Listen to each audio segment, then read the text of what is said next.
Alrighty, everybody, we are back. Hmm. Now it's time for Nerd Square. It's Outlast 2 run. This is gonna be real interesting, guys. Let's get some Yeah. hype and claps in the chat. Yay. Okay. So I'm back again with the second of the two runs, and this is going to be much longer. As you heard the host say, this is going to be Outlast 2. And a couple of things I want to note straight away.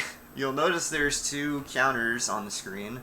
Those are both showing the FPS that the game is currently running at, because this game has some really funky things going on with the frame rate. The main things it affects really is movement speed, which will come into play in a few parts. And I'm also playing the game with Chinese text, because there's one particular point later where Chinese text saves around 15 seconds. But yeah, I think with that we can just go ahead and get going, because we're going to have plenty of time to explain things, because this is a long run.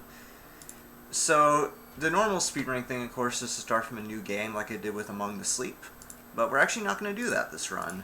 Instead, we're going to go into the chapter select here. As you can see, the game is divided up into 6 chapters, and we're going to select the first chapter here. And we're going to start from this scene here. To give a bit of background real quick as to what's happening, we play as this reporter named Blake Langerman, along with his wife Lynn. And they're reporting on a story, which I'll explain more about once the run actually starts.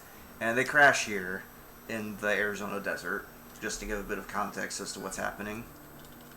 But yeah, we are pretty much good to go here. So time is going to start when I select this difficulty here, which you can't see it, or you can't read it because it's in Chinese, but it's story mode, and again, I'll explain more about that later. So yeah, timing is pretty much going to start when I select this difficulty again, so we'll go ahead and get this rolling in 3, 2, 1, go.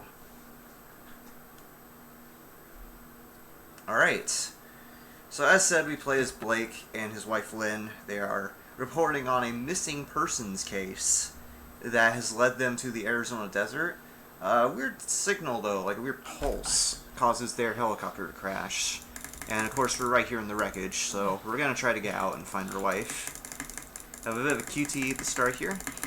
You're supposed to hold mouse button, I believe, or mouse click to get past that, but you can mash it. So I do that there. So we have to get down to that wreckage there in order to progress with the chapter, so we're just going to do some movement right here. Small time saver here, I crouch off that ledge and then jump to avoid another ledge there. And if I put my camera here and point at the wreckage, you'll notice this red ring appearing where I'm pointing the camera towards the helicopter wreckage. That was the game recording an event. There's events throughout the game that you have to record, and once you record the event, it gets saved to your camera. Now, I'm not just going out of my way to do these. Like, I'm not just doing these just because it's part of the category restriction. The category I'm doing tonight is 100%. In Outlast 2 and Outlast 1 as well, there are, of course, the events you have to record, but there's also documents scattered throughout the world that give you bits and pieces of the story as you go along. You don't have to read them, you just have to pick them up.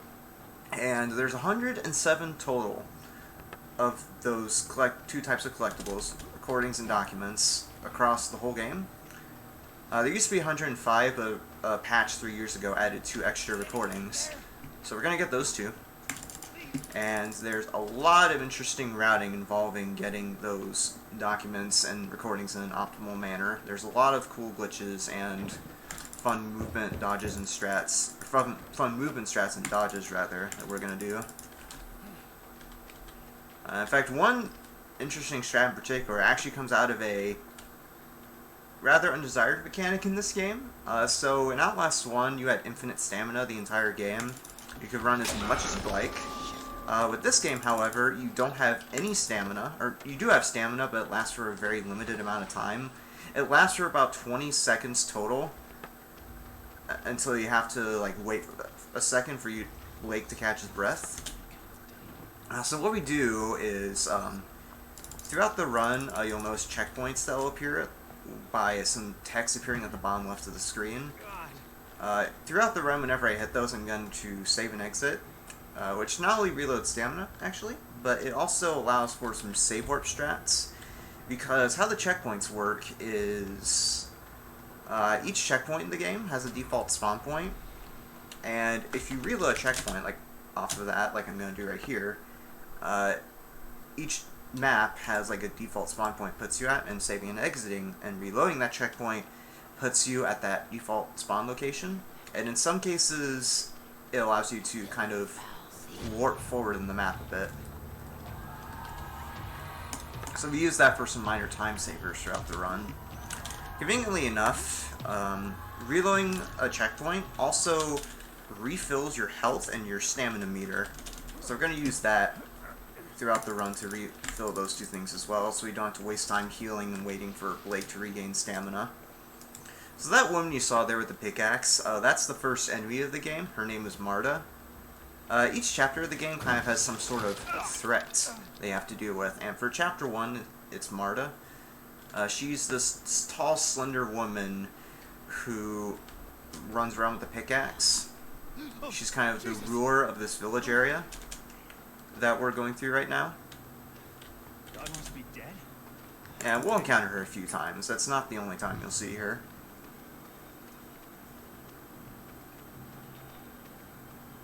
There's a little flash here, which is the signal that took down our helicopter. We're just going to go ahead and save and exit to skip the cutscene where Blake stumbles around for a second after getting hit by that signal. Don't jinx it, Alexis, I swear. It's a long run, there's a lot of collectibles, so I'll probably forget something sooner or later. I'm hoping that doesn't happen when we actually get 100%, but it could happen. So yeah, the thing with getting the collectibles in an optimal way is that some of the recordings in this game are trigger sensitive. You have to be looking at them at a certain angle in order for it to register. And also, for some recordings, you can the event you have to record is only, I guess you could say, like in the game for a certain amount of time until the event goes away and you can't record it anymore. So for those events in particular, I'll need to be very careful.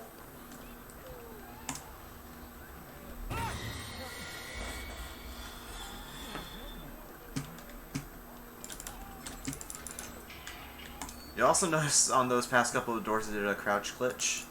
So, like in Outlast 1, you can skip some animations by just crouching in the middle of the animation. It's a minor time saver. Accidentally prone there, but that's fine.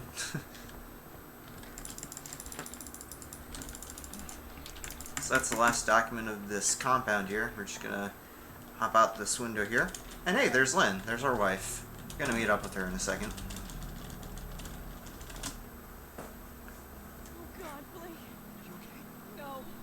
So yeah, she's escaped this mob that's trying to attack her, so we're gonna leave with her real quick here. There's gonna be a saving quote I do at the bottom just to skip a bit of animations. There's a lot of these that you'll see throughout the run, don't worry. And you have a bit of a cutscene here, so I'll explain how save and exits work. So save and exits, oh, hold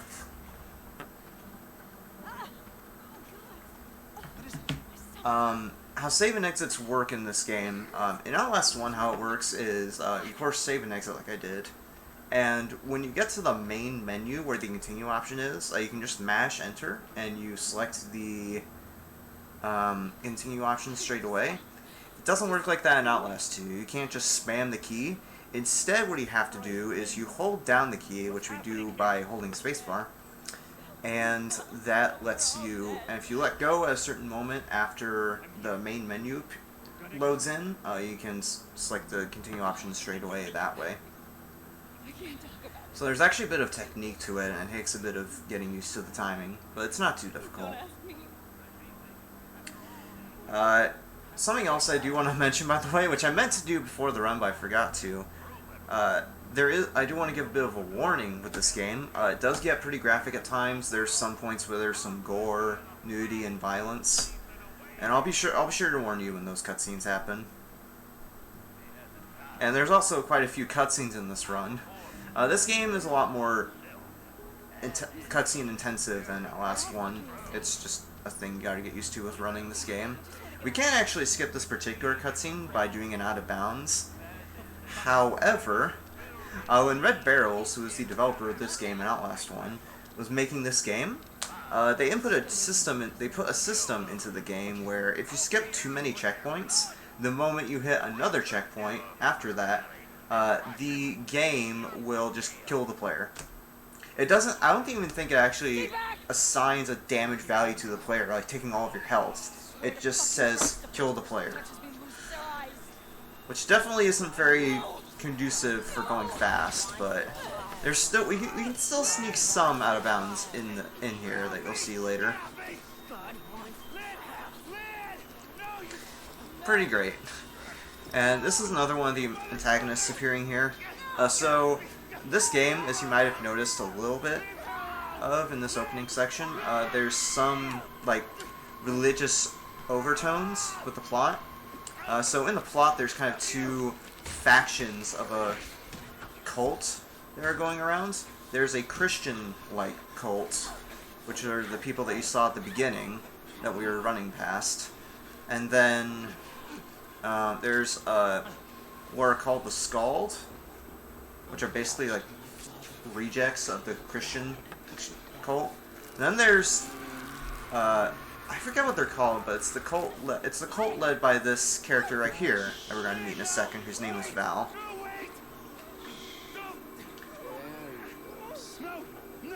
She has a really odd way of showing affection, as you'll see in a second. Just gonna give her face a good lick.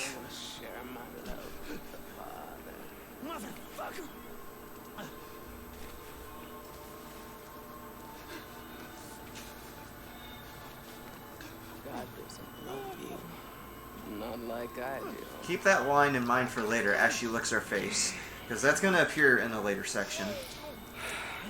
Heretics, yes, thanks for reminding me. The Heretics. Yes. The Heretics are pretty much the opposite of the Christian cult. They're kind of like a satanic cult. We have mother. I think I'll see you again. There's more to the whole cult thing I'll explain later, but I'll just say now that things aren't as they seem.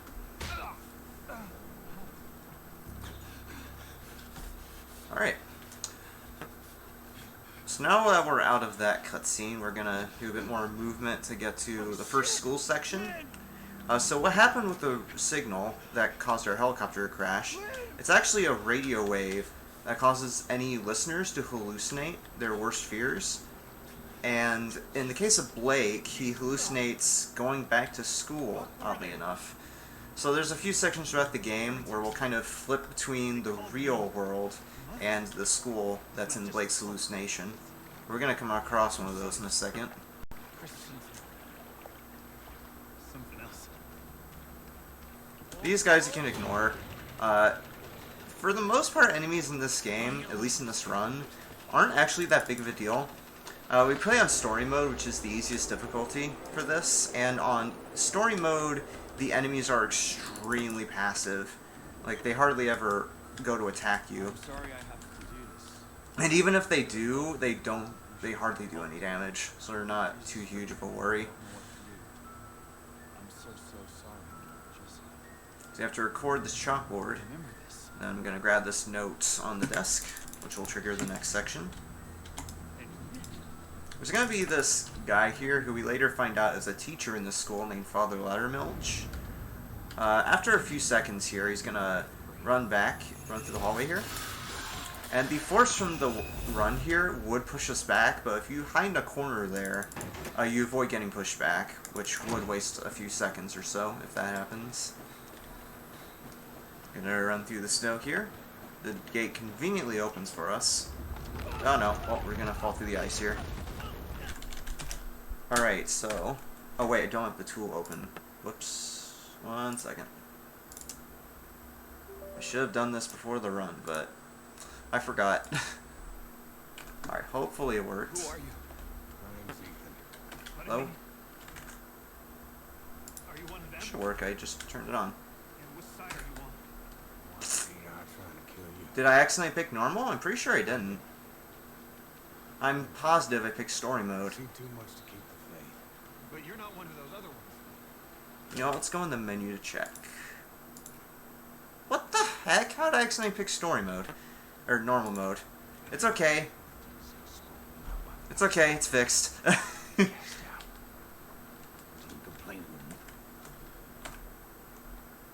Tool not working? Come on, man. Oh, it's because I don't have Riva Tuner open. Okay. It should work now. There we go, okay. Runs totally legit. Don't worry about it.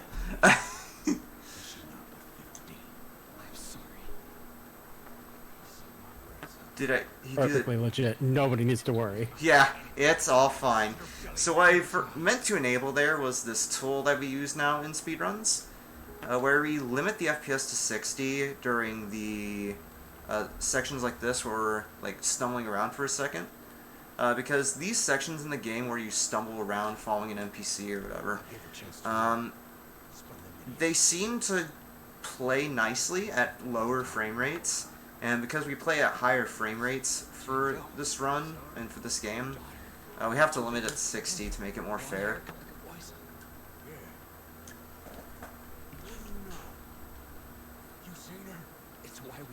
I meant to enable that before I started the run, but I was so caught up in getting the setup working that I forgot about it. It's okay, it's all good. We got it. Oh, thank God.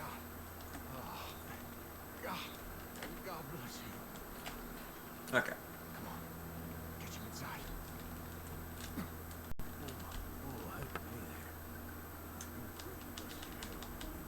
I'll be okay. So we're gonna turn the FPS back to normal in a second, which is gonna be when I pressed, or when I go into this bed here, to start another cutscene. Alright, so we're gonna go into this bed that Ethan has very nicely laid out for us. We're gonna put the FPS back to normal. There's one more time in the run that you'll see me do that FPS trick.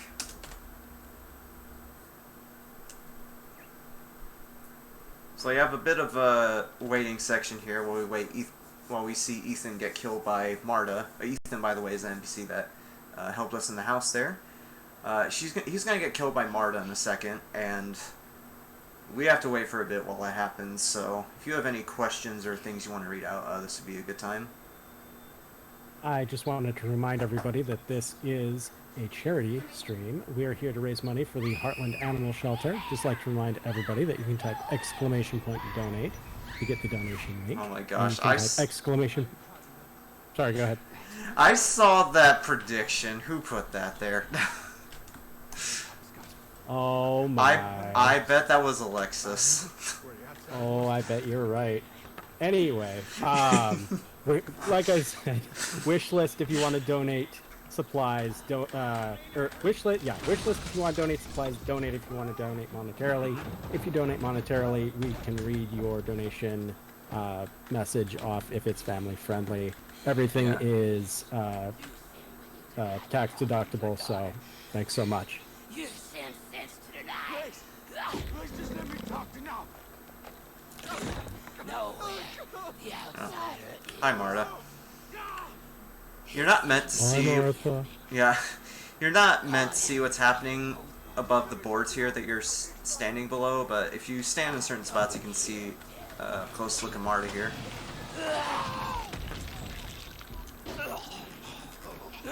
Be still.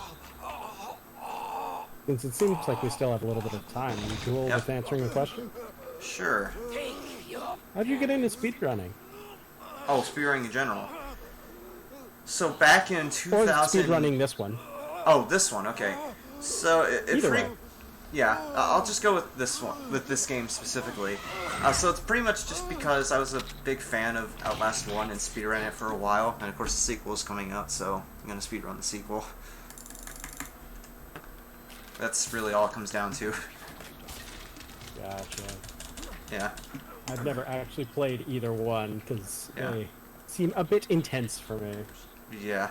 It's understandable. This game can get pretty graphic, as I explained at the start. But yeah, there's Ethan there. He died because Marta killed him, so rest in peace, Ethan. So I'm going to grab those document and the note there. And I'm going to do a clip here, which is the very first out of bounds that we do. However, this clip is a little annoying at higher frame rates, so we'll see how it goes. I'm just going to prone here and then wiggle back and forth to get through the gate. Come on, Blake. There we go. That was pretty quick, actually. Considering how poorly that clip can behave at higher frame rates, I'm surprised it went as quick as it did. But hey, we got it. But that just gives a little section where we'd go in the river there to get to this next part. Alright. And we're not quite done with Marty yet. There's another recording we have to record up at this door here. Martha has a nice speech during this bit.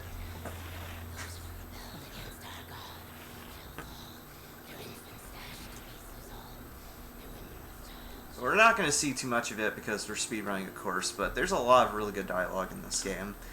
I'd say I'm kind of mixed on this game, but there's some really good parts. Because, like, the game is fun, but the stamina system kind of detracts from the experience. Because, like, you can be in the middle of a chase sequence and then, oops, you run out of stamina and you're dead. Oops, I did not mean to save and quit just yet. Yeah, that's another example of a tactical resets to refill stamina. You'll see quite a few of those. It's actually the main reason why the load times in runs of this game are so high, because you do so many of those save and exits to regain stamina.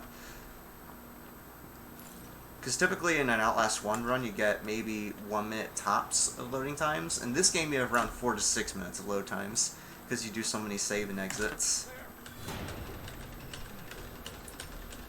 So we're going to go up here to get out of this barn house. I'm going to try to do... Okay, get up there, buddy. Okay. I'm going to try to do a trick called a wall run here. Hopefully I get it. Okay, so by doing a trick called a wall run there, where I just got out of the crawl space and then went next to the wall, my hitbox was shrunken, and with my hitbox being small, I can go through that bit there where you normally have to shimmy along the wall, or between the wall and the hay bales.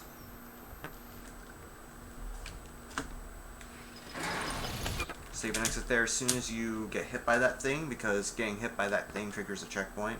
And it skips the animation of you landing on the ground after getting hit by that object. Another document right here. Get another instance of that signal that caused our helicopter to crash.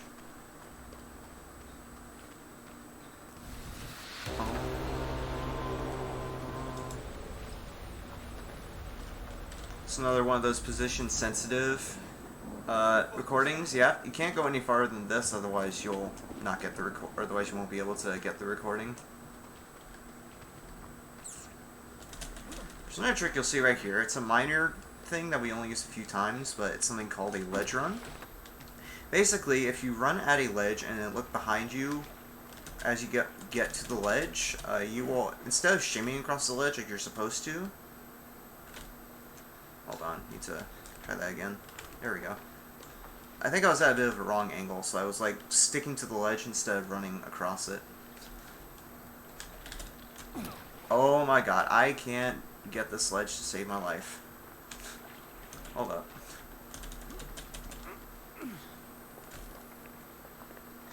There we go. That was really hard. It was much harder than it needed to be. So yeah, that just allows us to skip the ledge there. Yeah, because I messed up that movement, I ended up mismanaging my stamina, so I ran out of stamina before getting in the scroll space. But that's fine, because we're going to reload the checkpoint in a second anyway. So it doesn't matter too much that I lost stamina there. Some kind of heretic temple. Very nice observation, Blake. Blake, you won't see it, again, you won't see it too much in the speedrun. Good jump. You won't see it too much in the speedrun because I'm just skipping past things, but Blake has some really good one-liners in this game. Some kind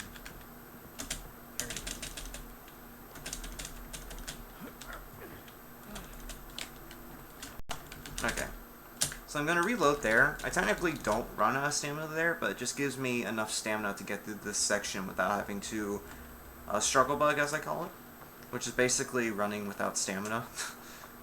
And you move a lot slower if you don't have stamina, so we really want to avoid running out of it.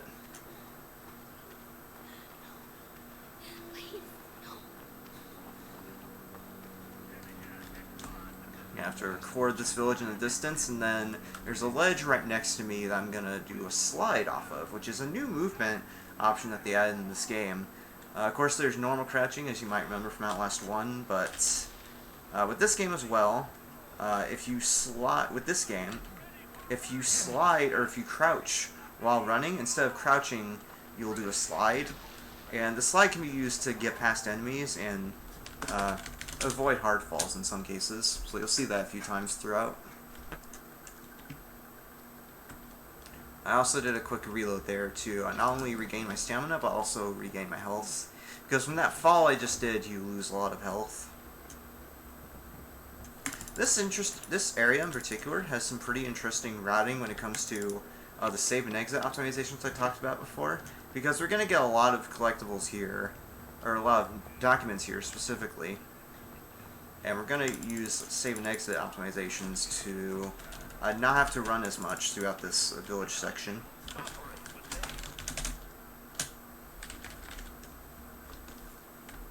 So I did one reload there, and I'm going to do another one when I pick up this upcoming document. There, isn't it? It just lines up the stamina management properly for this section, doing it this way.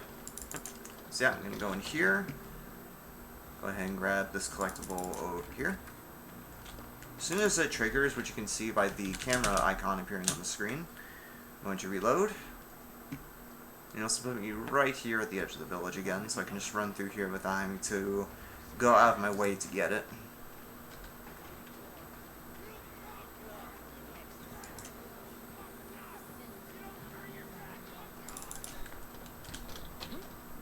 I'm going to go in here and get this document, which is behind this thing that I have to push.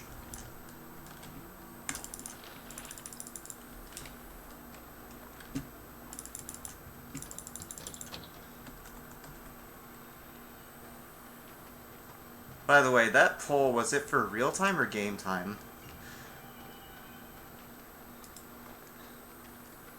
I'm unsure. Just out of curiosity, I'm asking more so people in chat, but I'm assuming that's game time. That would be my guess. Yeah. I'll let you know what this Okay. is. Well, the people in chat can tell me.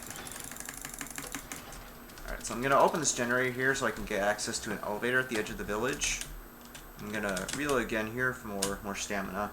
Because the elevator that I'm going to is on the all the way on the other side of this village area. I'm going to need enough stamina to get there without having to struggle bug it. If you're too close to the enemy there, or NPC there, that's on the stairway, which I couldn't quite see, but she's there, she would hit you and make you take damage. Of course, we want to avoid that. Simple dodge to get past Marta there. As soon as she aggroes onto you, which is indicated by the music starting, you can I just go off to the side there and vault over the bench, and that lets you get past Marta. I'm gonna do a checkpoint reload here once that checkpoint triggers. That skips the rest of the elevator right there.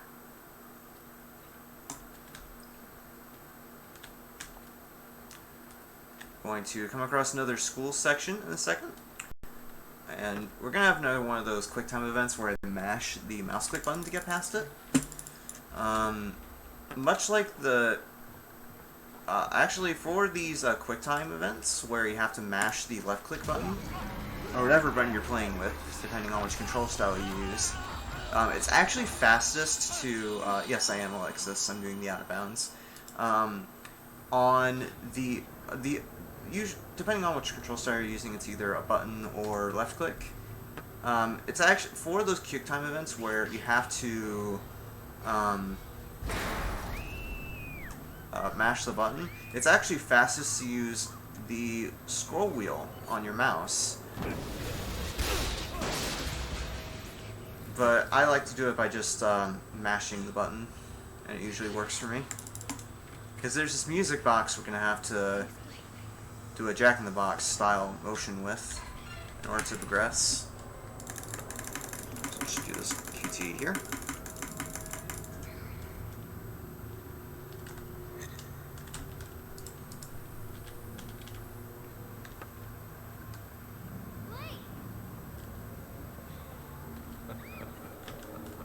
Another one of those time-sensitive recordings. I have to make sure I get here before the red reticle disappears, and I jerk the camera really quick there to interact with the door right after I get the recording. I'm gonna save an exit there, and this will skip a cutscene where that guy throws me down the stairs. We're gonna do an out of bounds here. The way that we do this is I'm going to just go up against this fence and wiggle left and right. That was really fast. And then I'm going to go over to this opposite side of the fence here. And much like the trick at the start where I was kind of wiggling through that fence while proned, I'm going to go do the same here. It's a little more finicky though, so this might take a few tries. Hopefully it doesn't take too long. There we go. That behaved pretty well. That clip right there is a lot harder on higher FPS. It's just a lot more finicky on higher FPSs. Which might get... I don't know exactly why, but I think it's because since we're playing at a higher frame rate, the game checks for collision more often, so we aren't able to clip through as easily. So yeah, we wait for that guy to burst through the door, and then we're going to do our second instance of a glitch here. That glitch that I just did, which I've already done a couple of times before that, is something called a beast hop.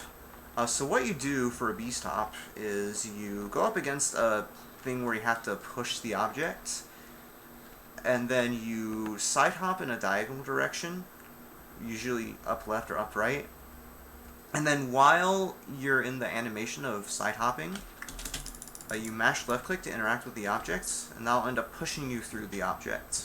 What is this? We use that for a few minor skips throughout the run. Doing a very tight ledge run here, which I ended up getting. Very nice. If you do the movement wrong, just wrong there, you will fall into the pit, which, and that pit, if you fall in there, it's an instant death. But we got it first try, so it's fine. It was a little slow at the end there, but I still managed to get it anyway. No, it's okay, because I switched back to story mode. Wait, it didn't save that I switched to story mode? Odd. I switched back. Well, hopefully the game remembers that it's still on story mode. I don't know why I started on normal. That was really weird. Yeah, they're gonna do another chase section here where these angry villagers go after us. This out of bounds I'm not doing, by the way, because I'm not confident with it, Alexis. I think this is the one you're referring to. There is an out of bounds you can do here to skip this chase section, and I have practiced it, but I'm not very confident with doing it in runs because you lose a lot of time because you lose a fair bit of time if you miss it. So I decided to just not go for it and do this chase section as is.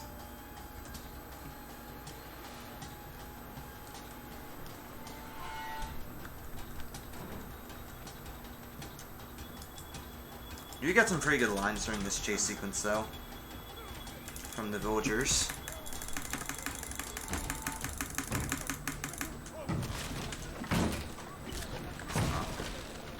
If you get that drop down onto the dirt just right, you can stay prone when you fall down, which just makes getting out that shack area a little easier. Yes, I'm doing Val Skip Cream Sock. Another save and exit there to skip the animation of falling into the room.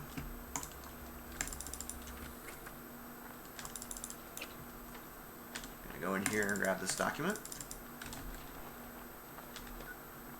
Yeah, the language changes for the speedrun random. I have the Chinese text turned on because there's one section later in the game, in chapter 4, I believe, which is the Blood Rain section that we'll see. There's a section where some text appears on screen on a computer monitor, and the text there goes way faster if you're playing with Chinese. What the fuck? As Creamsock said it's around 14 to 15 seconds.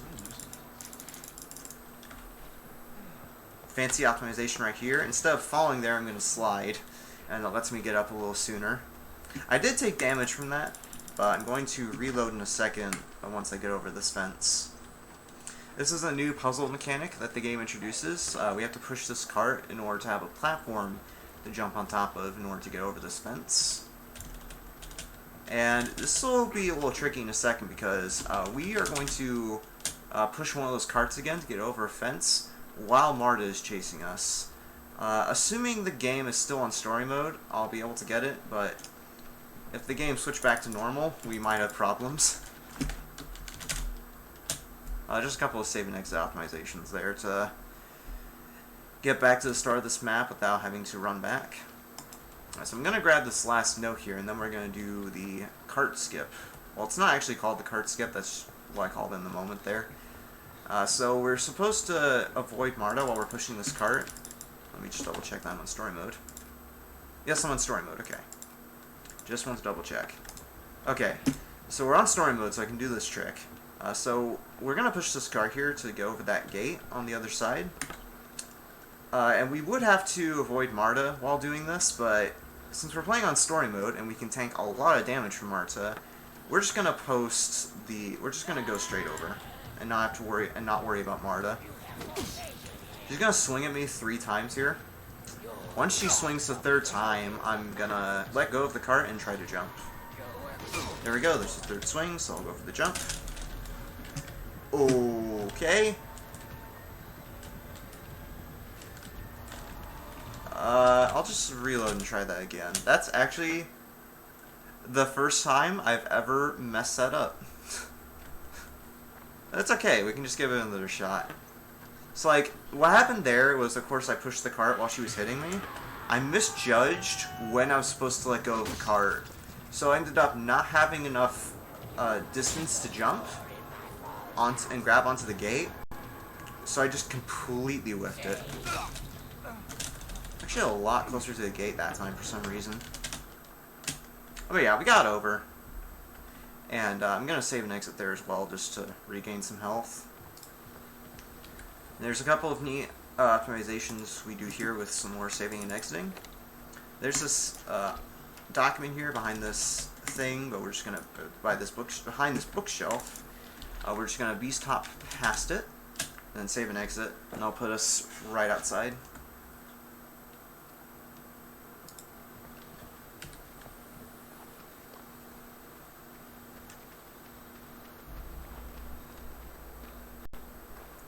Gonna go over here and get a document. Some more save and exit optimizations. I'm going to save and exit. So I'm right in front of the chapel coming up.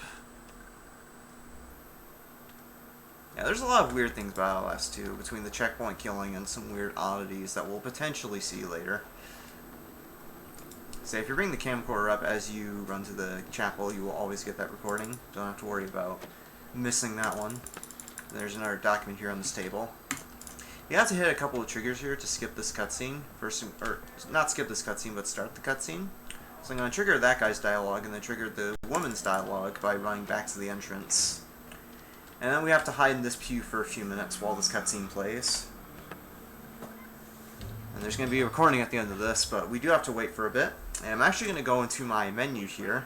So if you press tab, as you can see here, you can take a look at the recordings and notes that you've gathered so far. And there's a couple of points in the run where we do a quick check in this menu to see if we've missed any collectibles. Since we're doing a marathon, I won't reset. I'll just keep going if I miss something. But I just want to check real quick here to be sure I have everything. Alright, let's go there.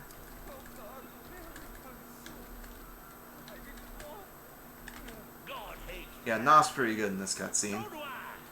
He's an underused character in this game, but I feel like his voice actor is pretty good. Alright, it looks like I have everything there, so we're good to go. So now we know that we're on the right track with the collectibles. This is a bit of a cutscene here again, so if you have any questions or things you want to read out, this would be a good time. Alrighty, not a problem.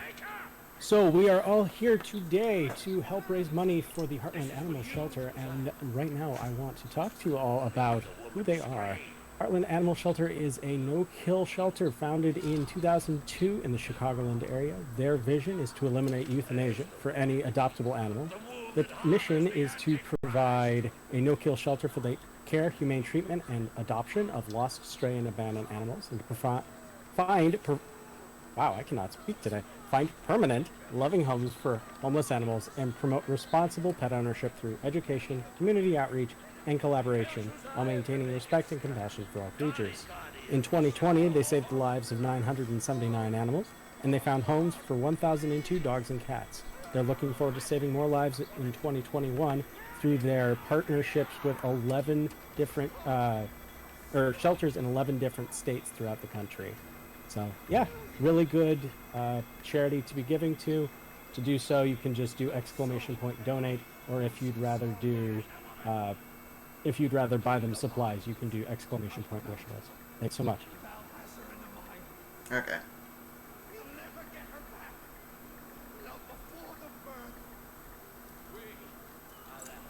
I'm just taking care of something. 1 second.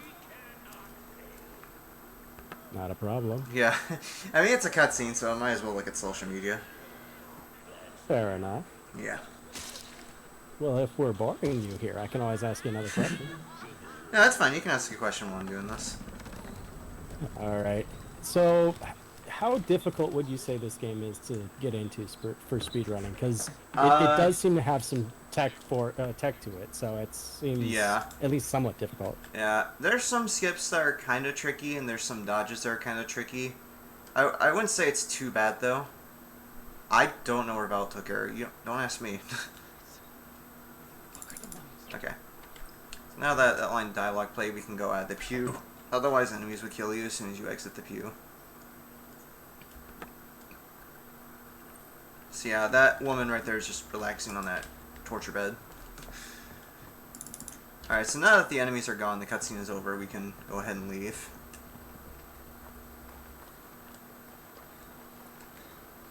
There would actually be a chase sequence here, but because we're playing on story mode, those enemies aren't here, so we can just do this section without any worries.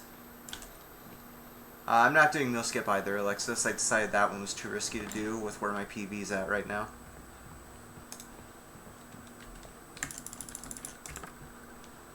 But yeah, there would be a chase section here, but a quirk with story mode that I haven't mentioned quite yet is that in addition to the enemies being very passive and not doing much damage, there are some enemy encounters in this game that were just straight up removed, and that chase sequence there was one of them.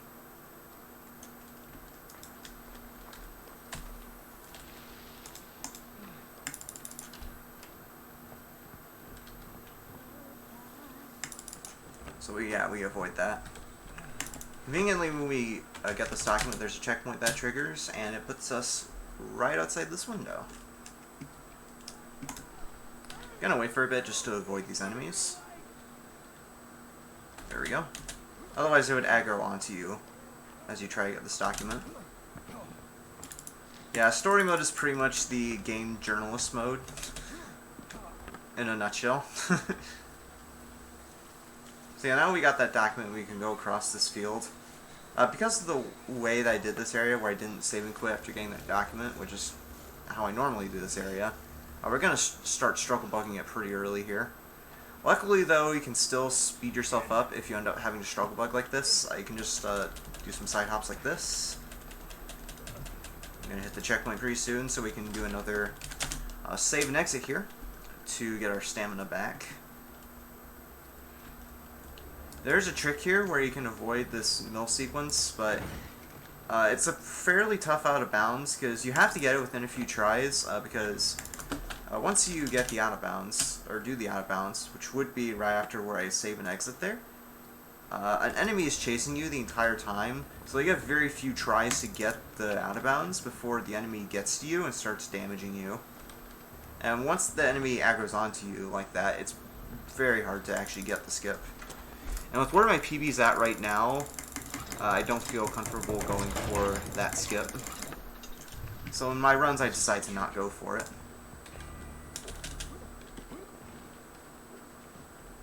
Yeah, cream sock.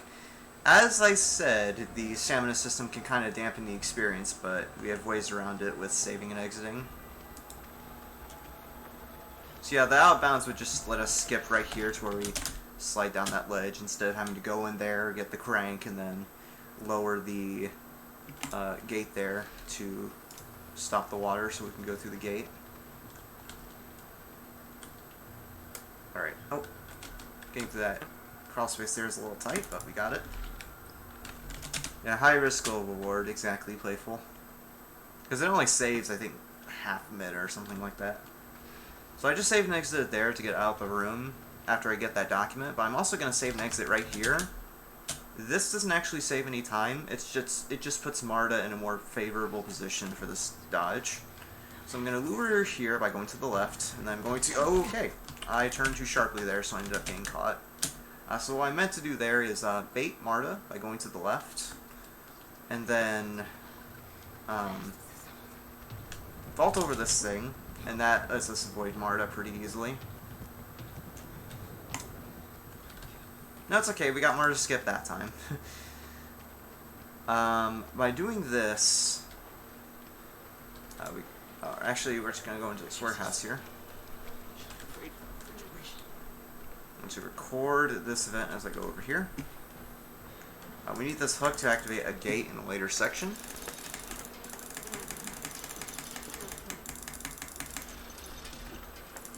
I'm going to grab this hook and then save and exit, which skips the animation of grabbing it. I'm going to go in here and grab this document. I'm going to save and exit again, just so I won't have to run back to get out of this meat locker.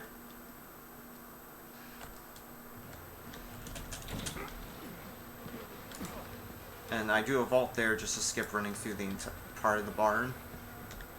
Saves a bit of running there.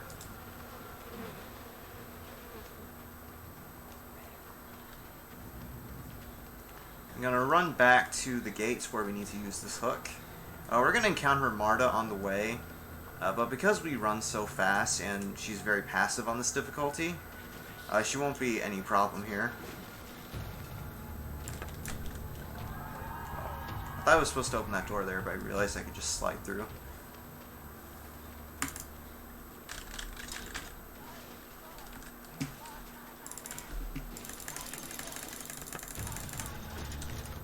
Open that gate, and I like this little thing that Ethan does here. So, or not Ethan, but Blake does here. He just kicks Marta in the face to get himself free. Definitely one of the more comical moments of the game.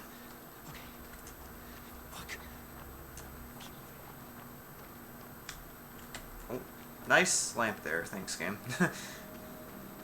Yeah, because you run so fast in this game and you try to turn sharp corners sharply, of course, to be optimal, you can sometimes get caught in things like I did with that lamp. It just happens sometimes. Gonna save and exit there. The moment that checkpoint triggers, which skips the animation of Blake falling. I'm gonna record this event here.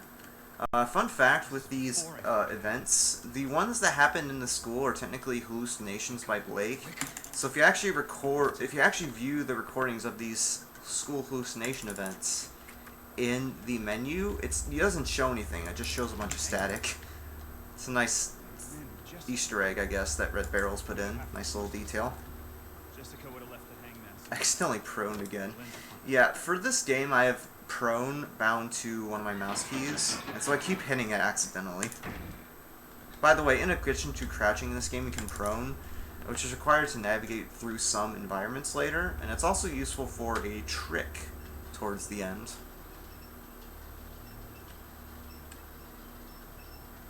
I'm going to play some good old Hangman, as a grade schooler does.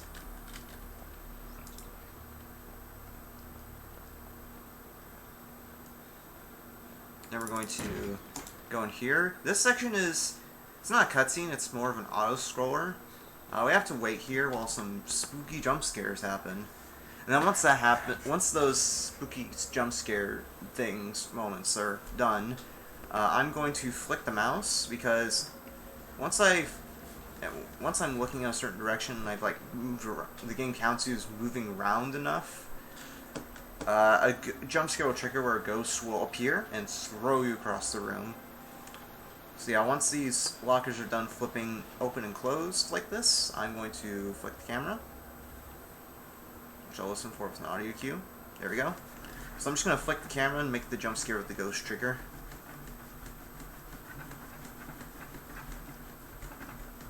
Should trigger in a second.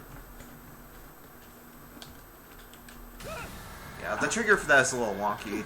To get that camera flick and actually save time with it, you just kind of have to get a feel for it.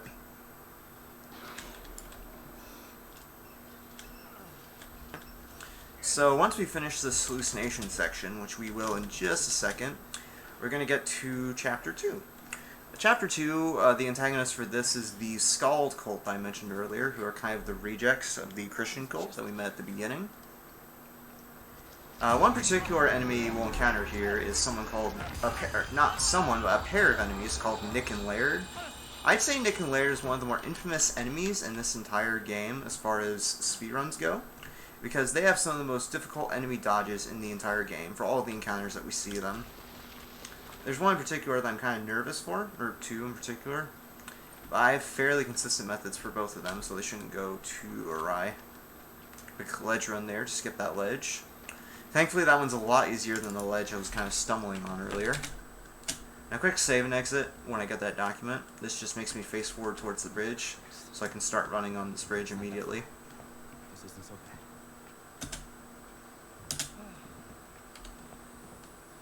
Now, I have my camera out here because I have to record this event as I walk across the bridge where some locusts swarm Blake and make him fall off the bridge. It looks like we're going to miss this recording, but if you just keep the camera out this entire cutscene while you're walking across the bridge, you get the recording every time, even though it looks like you're about to miss it.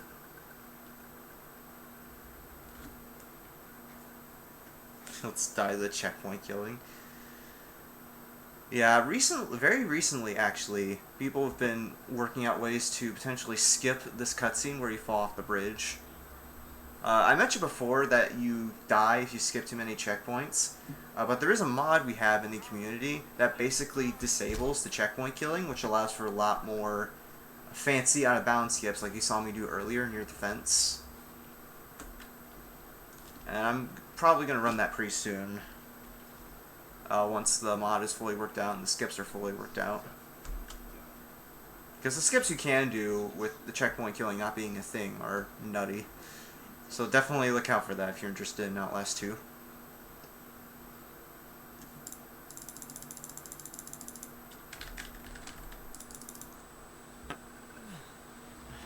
Yeah, I think I mentioned this at the start of the run as well, but I'll mention it again. Yeah, the game just kills you if you skip too many checkpoints. I think that actually happened because you could checkpoint skip early on, but like doing that caused you to bug out the game in a weird way, so they just enabled that checkpoint killing so it wouldn't happen. I think that's what happened with the checkpoint killing anyway.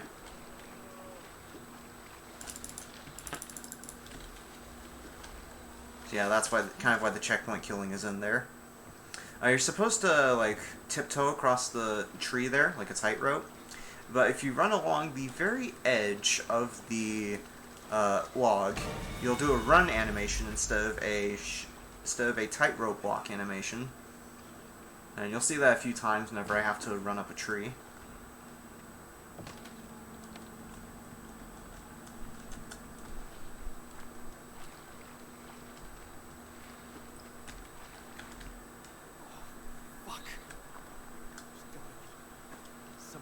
Yeah, exactly. The trade-off, though, is that we get a lot of really nice movement, optimizations, and dodges, so I'm fine with the trade-off.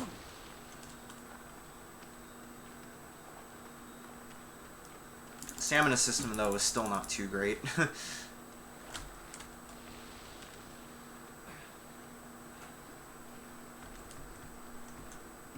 So I'm going to do a certain movement pattern here.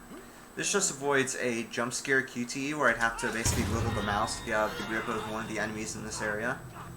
Yeah, the Scald aren't doing too well, as you can see. A lot of the Scald NPCs we'll see here have like a lot of disease marks on their skin. It's kind of grody. Oh, come on, Blake, you can do it. Jump up the ledge.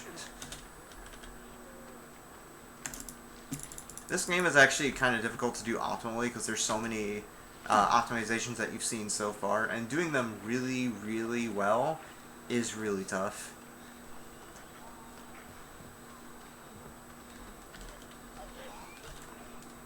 These documents in particular are kind of tricky to find, but I have the locations memorized, so I just go ahead and get them. If you're not quick enough in that last house there, that enemy can get you. There's one last document in this house right here. Right on this wood bench.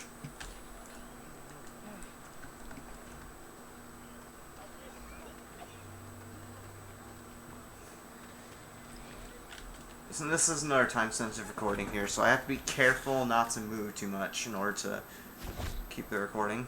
There we go.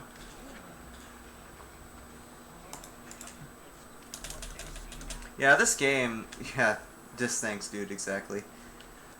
It's not too bad now because story mode makes the game a little easier, but when we first played this game and we're like figuring out, oh, like what's the fastest way to go about things, there were a lot of really hard, the chase sequences were just really hard. It was kind of tough to get past them in a fast manner, but we have better ways of doing them now. And story mode obviously makes dealing with the dodges a little less of a pain.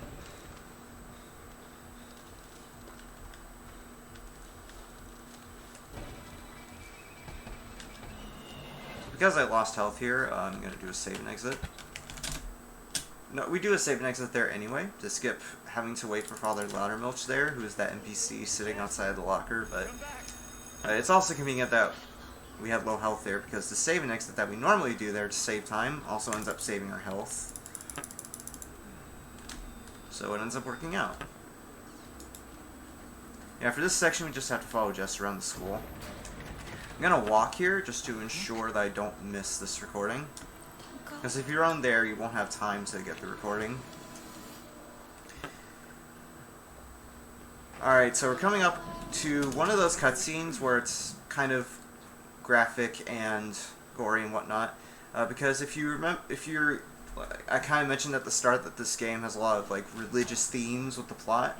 We're gonna witness Blake getting crucified on a makeshift cross here. Bit of a jump, but yeah, that's what happens in this cutscene in a nutshell. And we're gonna see that happen here. You'll see the ritual that happens that Nick and Laird go through.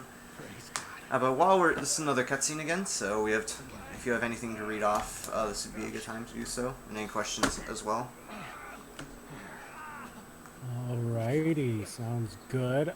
We've been talking a lot about our charity, but I would like to talk about us a little bit. If you would like to be a part of the horrible team, go right ahead and type !Discord, come on in, and we'll see if we can find a spot for you. That would be great. Also, if you'd like to see some of the cute animals that are available from Heartland Animal Shelter, go ahead and type !Twitter, all one word, and that should get you their Twitter link. So yeah, sounds good.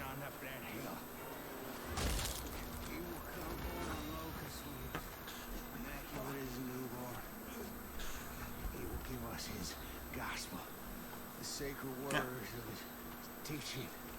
Nailed to a cross and die. He will be buried. He will rise. Alrighty. Yep. And let's see here. Yeah. We good? Yeah, we're good. We're still in the cutscene right now. Ah, okay. Yeah. Well, if we're still in the cutscene, Yeah. then I guess I can ask you another question. Yeah. Fire away. Do you know of any sort of interesting stories from development from this game? I know not everybody follows their games super closely, but just in case you know something.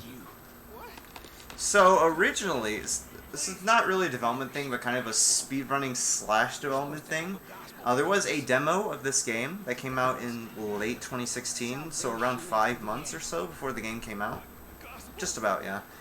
And in that demo, you could actually bunny hop by binding the mouse to the scroll wheel, kind of like how you would in a Source game, but in this game, they in the final version that came out, which is of course the version I'm playing, they kind of removed that.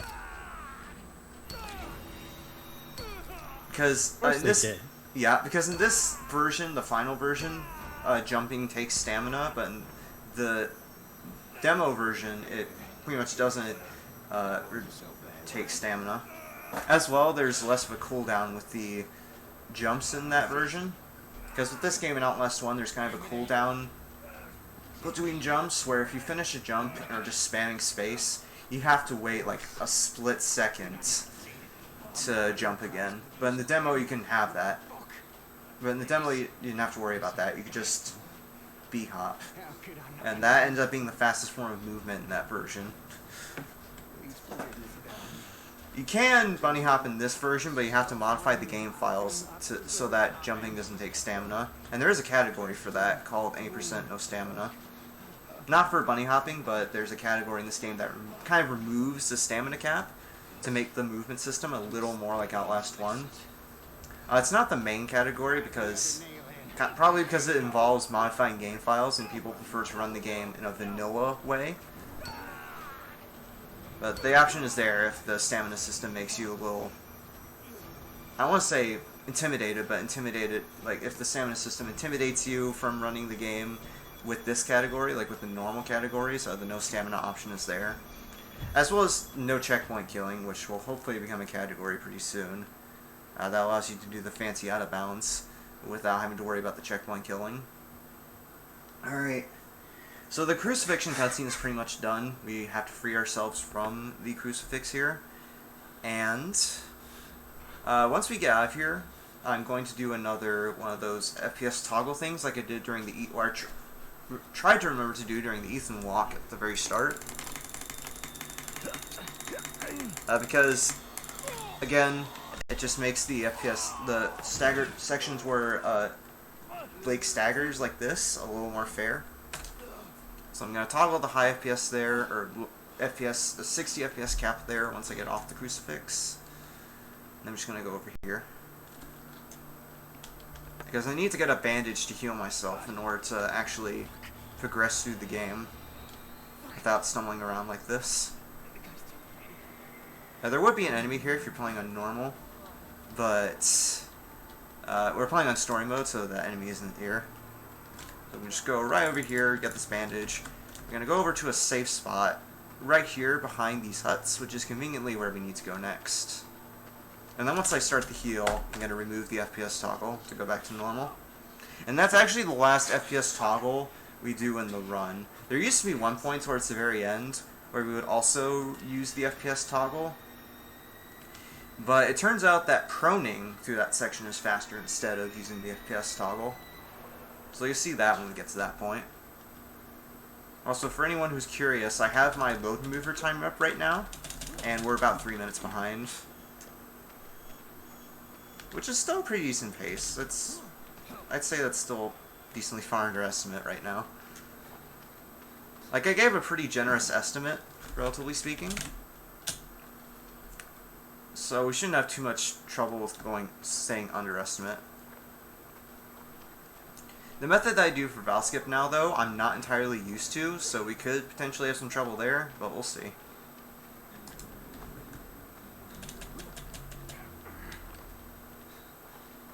I don't know if I'll have enough stamina here, but I think I will. Yep. My stamina management was a little out of whack there, but it still worked out. Alright, so this is the toughest dodge involving Nick and Laird. I'm going to do a very specific movement pattern here to try to get past Nick and Laird without waiting in the lake here. And if you miss it, you instantly die. So I have to be very delicate with it. Messed it up there, so I'm just going to reload and try again. I think what happened there is I was too slow with getting out of the lake, so I ended up aggroing Nick and Laird at the wrong point there. Basically, you just bait them like that and take this really wide turn to avoid that arrow shot, because the arrow shot is what instantly kills you there. That specific dodge used to cause me a lot of grief and kill a lot of my runs, but since then, though, I found a pretty consistent method for getting it, where I do that wide turn as you saw. I'm gonna trigger this enemy here by just running in that hallway. You might not have seen too much of him, but that enemy that we're running away from right now is supposed to represent a teacher at this school whose name is Father Loudermilch, who, as we find out later, spoilers, is kind of one of the main antagonists of the game because he's the cause of the frightening event that happens in Blake's vision. Oh, muscle memory, I forgot there was a recording there, so I didn't have my camera out. It's okay though, I can just reload and go back. Yeah, I forgot to record the room. That's okay, I can just go back, it doesn't waste too much time. I told you there's a lot of things to remember in this game, so I was bound to forget something. Yeah. I think the run is still in good standing right now, so you don't have to worry about that time loss too much. Alright, we're gonna get a phone call from our teacher. And it starts out where he's gonna try to calm us down and assure us that we'll get help, but then it turns weird real fast, because the tongue is gonna come out of the bottom of the phone. This game, for the most part, the plot makes sense, but there's some parts where it gets really weird.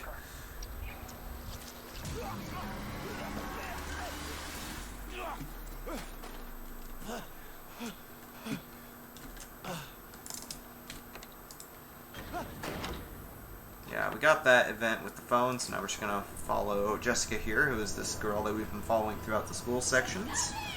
And we are going to go in this locker here. And right after this, we're gonna have another dodge from Nick and Laird after we grab this document. And I have a fairly reliable method for this, where I'm going to go over to this specific corner of the map, not right here, but a little further back. Right here. Oh, hopefully I don't get found. So I'm going to go into this corner here and wait for around 25 seconds, and once those 25 seconds are up, I'm going to go over to this ledge that's on the other side of the area. There's another method I've seen for this where some people prone to get past Nick and Laird, but I don't find that method to be as... I found that not much consistency with that method, so I decided to go with this one instead. So 25 seconds are about up, so I'll just go right now. So hopefully Nick and Laird are in a good position and I'll be able to dodge them. Ledge run, maybe? Yeah, we got the ledge run too. I almost ran off to my death there, but I managed to correct myself. So yeah, the ledge worked pretty... got the dodge there, which is pretty good. That's actually, besides the lake dodge, it's probably the second hardest dodge in the game. We got a first try, so it's alright.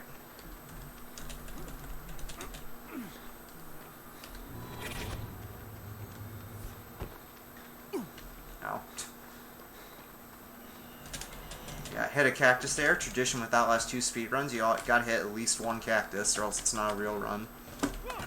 That happens a lot in some sections where you just hit a cactus and take damage. This is now a verified run. Yeah, exactly. This is actually a legit run now because we hit a cactus.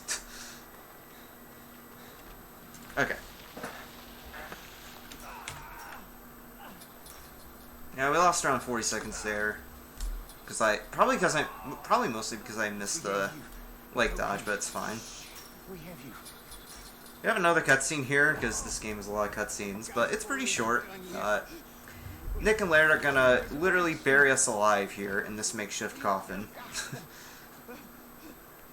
And we're gonna get ourselves out with the QTE. There's a document I have to collect here, and I don't have the location and angle of where to find it memorized. I literally just go by feel. So hopefully I'm able to find the document pretty fast once I get out of here.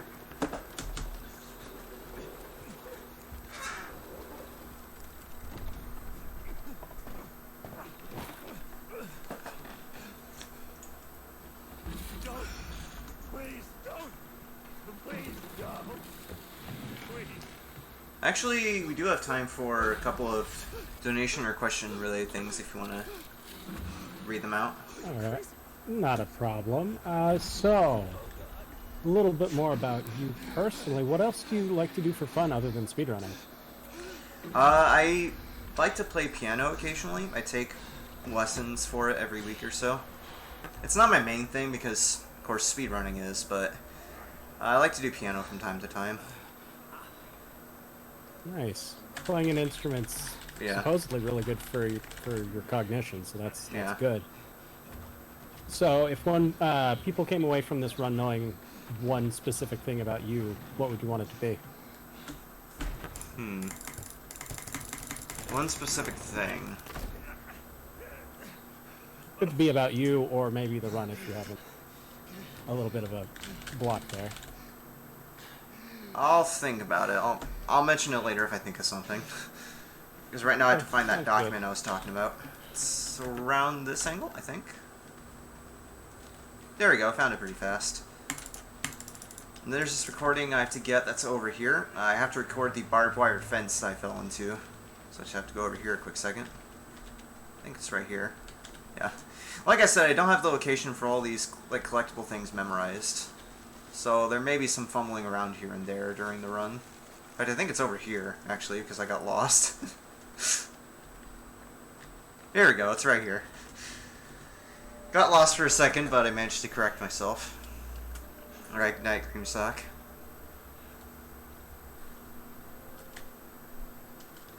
You can kind of hear some sloshing on the ground right now. Oh, those are some skull they're chasing after me. I'm gonna try to look at the ground here, so I don't end up hitting them, because if I hit them, it'll initiate a QTE where I just shake myself free. It looks like I'm good there, so didn't get grabbed. It's good.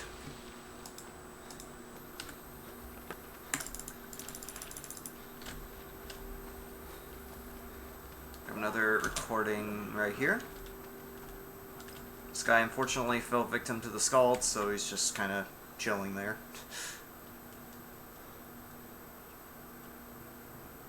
Some of these recordings can actually take quite a while to record. Some of them are pretty fast, and some of them take a while, like you saw just there. It depends on the recording which ones are fast and which aren't. And in some cases, like the bridge, there's a consistent way to get them optimally without having to wait a while to actually get the recording. Save and exit there to skip the slide animation. And I'm going to grab this document here.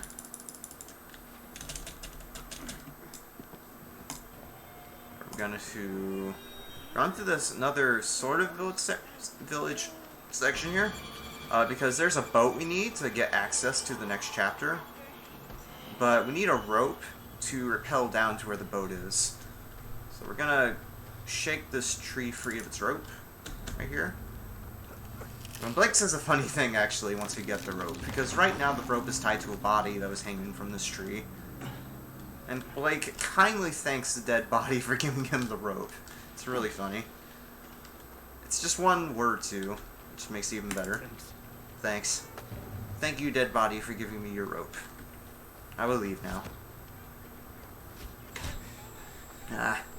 It's fine if you get hit by Nick and Laird there. Again, given we're playing on story mode, we hardly take any damage from that arrow throw. And we're going to be reloading in a second anyway to teleport a bit forward in this cutscene where we place the rope.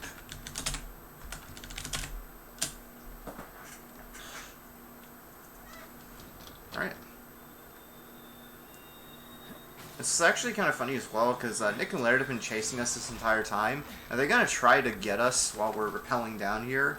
But the other Scald turned against Nick and Laird and caused them to fall on top of us.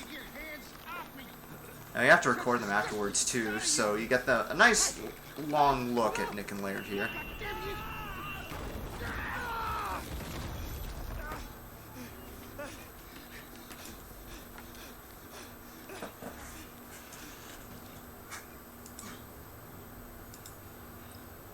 There we go.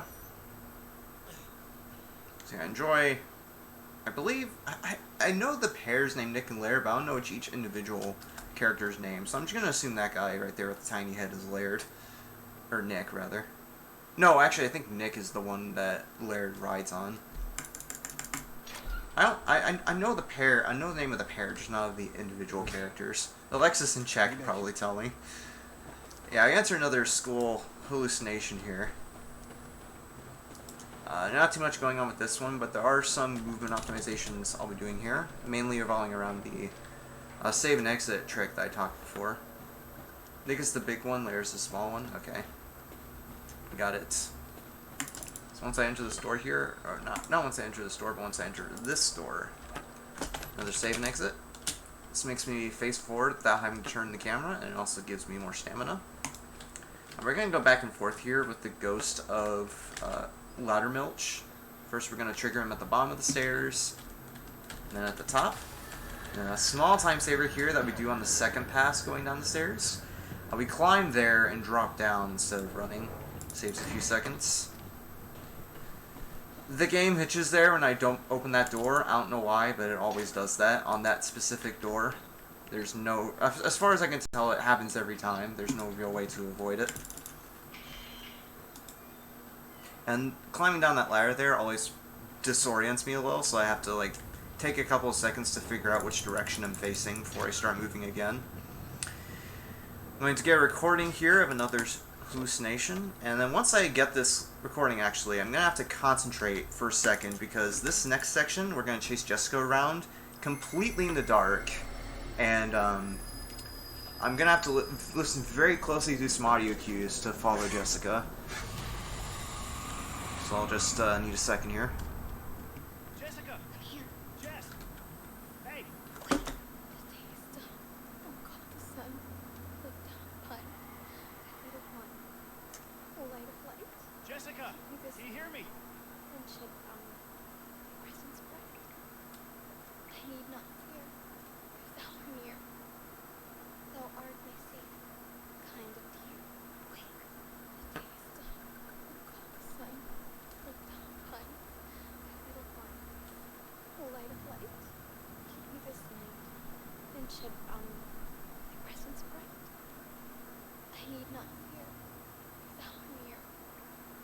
Thou art my savior, kind and dear. Wake. This way, wake. Okay, that was good. So idea what happens there is that you saw there was a piece of yellow text that appears. If she does that twice during that section, that's optimal. So I had to listen to audio cues there because I had to listen to where Jessica was. As well, I use a visual cue of the mic peaking in certain areas, and I follow where the mic peaks to follow where Jessica is. I also walk there instead of run because it makes Jessica's dialogue progress a little faster while you're following her. So yeah, we're done with that audio cue section, so we can chillax for a bit. There's a few collectibles we're going to get here, and then I'm going to reload so I can go to the next section. First I get that audio cue of Loudermilch, or not audio cue, but recording of Loudermilch walking into the lake. Which apparently there's something wrong with that lake. I don't know if you guys agree, but there seems to be something wrong with that lake. We should steer clear of it. And I'm going to prone here to get into this house to get this document. There's another document all the way on a very far side, this shore here, that I'm going to have to go and grab. And after I grab it, I'm going to do a save and exit. Yes, we have the most fun part of the game coming up, the raft. It's basically a glorified cutscene because there's not a whole lot we can do during this in terms of like speed tricks. We're just riding a boat for 10 minutes. It's gonna be fun. So I grab that cutscene there, and save and exit, and we're back at the edge of the beach. So I mentioned before about the pulse that caused our helicopter to crash. Fun fact about that pulse, it's going to be revealed in a second in a recording that the pulse is actually another experiment by the Murkoff Corporation, who is the kind of the antagonist of the first Outlast. They're doing experiments on this village where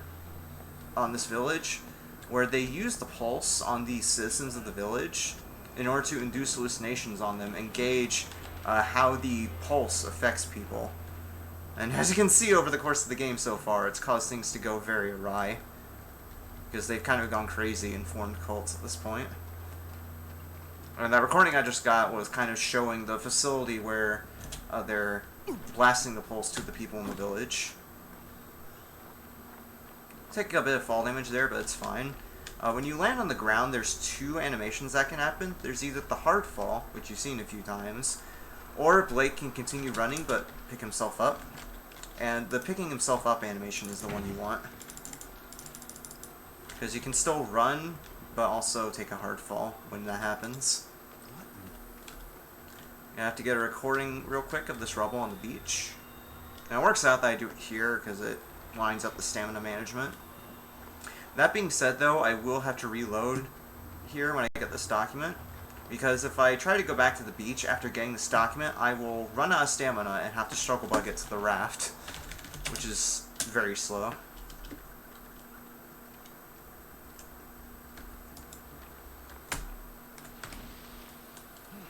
From what it looks like, I think we'll actually save time here and get a gold, which is really nice.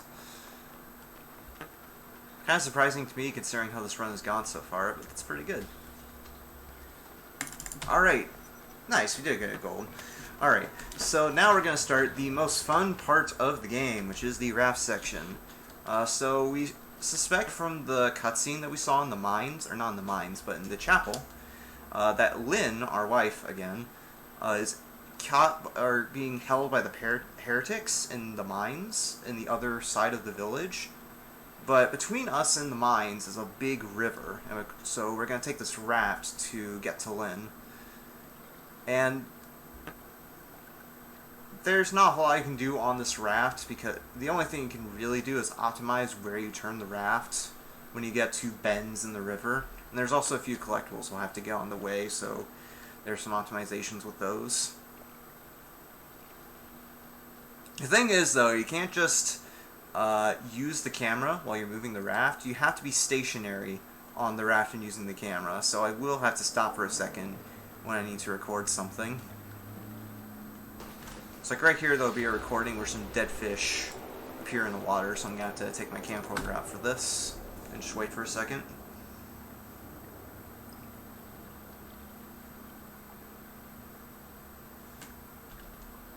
These are signs. The apocalypse. Hope to God I'm just losing my shit. So yeah, as I said, the pulse, Murkoff is experimenting with it to check its effects on people. And like one of the things it causes is people to have these crazy hallucinations about their worst fears. That's why Blake has the skull hallucinations from time to time. And sometimes, as you can see there, it bleeds into the real world. As you saw there, the apparition of Laddermilch was trying to drag us into the water. Oh, we got out. I got on top of here with the QT, so kind of mashed everything crap out of left click.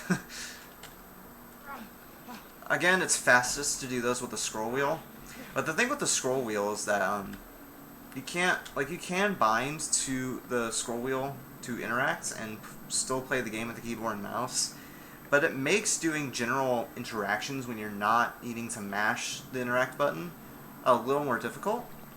So typically, it's only really useful if you're running this game on controller, which keyboard and mouse is the most optimal way to play the game, but some people play on controller. That being said, though, you can actually play on controller and still compete in this game. Finath, who held the world record for this game for a bit, but still has a pretty good time nowadays, plays with a controller. And he has a time that's like only a minute behind the world record, which is crazy. I don't think I mentioned this at the start, so I'll go ahead and mention it now. World record in this category, excuse me, world record in this category right now is a 1:57:34 without load times, by Alexis DR in the chat. And I have a 2:06. My PB in particular has a lot of room for improvement because there's a lot of things I do unoptimally, so hopefully I'll improve that pretty soon. Yeah, Finath. I want to do a quick aside about Finath, by the way. Finath is I'd say the person that gave Outlast a lot of attention. Usually when he uploads a run of this game or Outlast 1 or the Whistleblower DLC of Outlast on YouTube or Twitch or whatever, they get a lot of views.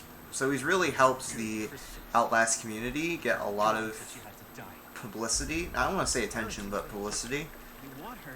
Because while Outlast and Outlast 2 are a bit of a niche series, it still had its impact on a lot of people, and it's a pretty good speedrun, so I'm glad to see, actually, that's been getting a lot of attention recently. a lot of people have been of course there's Fiend with his videos, but the community has been growing with a lot of new runners that have been getting world records a lot recently, Alexis being one of them.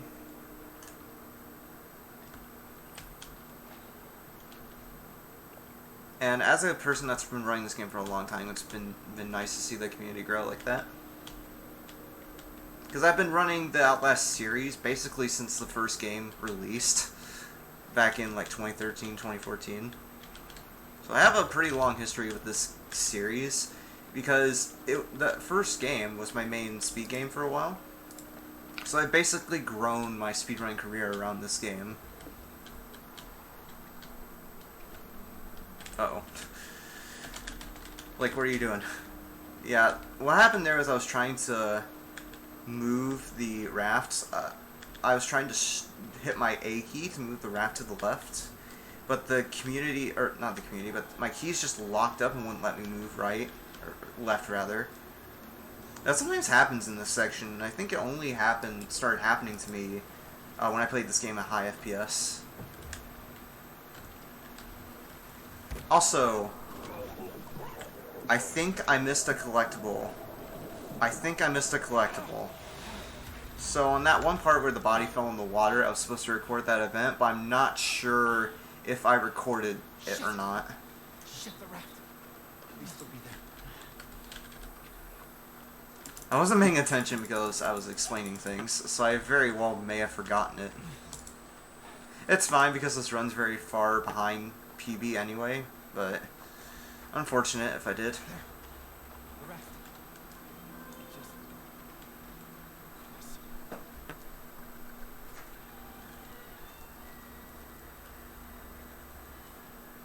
Okay, I'll go ahead and check the camera here. We'll know if I missed... we'll see once I get this one. I don't... Oh, I did get it. It's right there. We're good. I thought I missed it, but I didn't, so we're fine. I just wanted to double check there because I was a little paranoid that I missed something. That's something else that makes running this category optimally difficult. They might not think about, actually. So of course there's a lot of collectibles that you get in this particular category. On this time I'm going to save and exit. Of course there's a lot of collectibles that you get in this category. If you're really good at this game, which I like to think I am, you're generally pretty confident about remembering where the collectibles are. But I'd like to consider a tradition with this category where at some point in the run, which I think it differs for everyone, there's at least one point in the run where you start to get paranoid about whether or not you forgot a collectible, because it is such a long run and there's so much to remember. For me, that point is a little later on. It's the next chapter after this, I believe, or like 2 chapters after this, in a place we call the Mines. So that'll be coming up in about probably 15 to 20 minutes. Any Outlast 2 runner, especially of 100%, is just scared of the mines. Because in addition to being paranoid about the collectibles, there's a couple of pretty difficult dodges there, and Val Skip, which we'll get to it when we get to it. And coming up right here... Yeah, exactly, yeah. That is true, Alexis. You can be on PB pace and like completely forget something, and it's just the most devastating thing. And right here, there's going to be a little bit where we lose control of our raft, and like 2 logs on the raft get knocked off. On high FPS, which I'm playing at right now, when the logs get knocked off the raft can just go wildly in a bunch of different directions. And it's really hard to control it when that does happen. It's right here. So we'll see if I'm able to control the raft here, or if it just gets knocked around wildly. So like once we get knocked off the raft here, you'll see the raft go in a bunch of different directions. It wasn't too bad there, but it can be a lot more chaotic than that. Oh my god. What happened there? Did I just get caught in something? I don't even know I got caught on there. Is this a Disney River cruise? Yes. Totally. This is the Disney River cruise during COVID. It's just one person on 3 logs.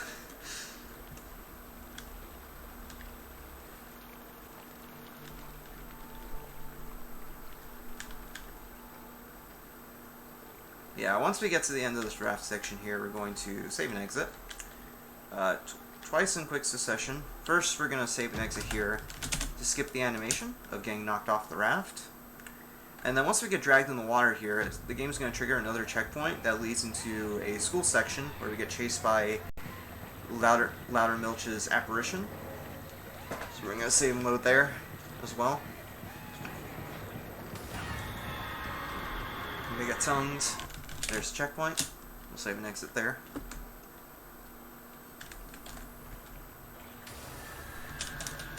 Go in this direction to trigger the next checkpoint, which we're going to save and load off of again.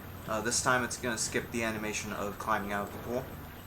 It also puts us facing in a convenient direction so that we don't have to change the camera too much.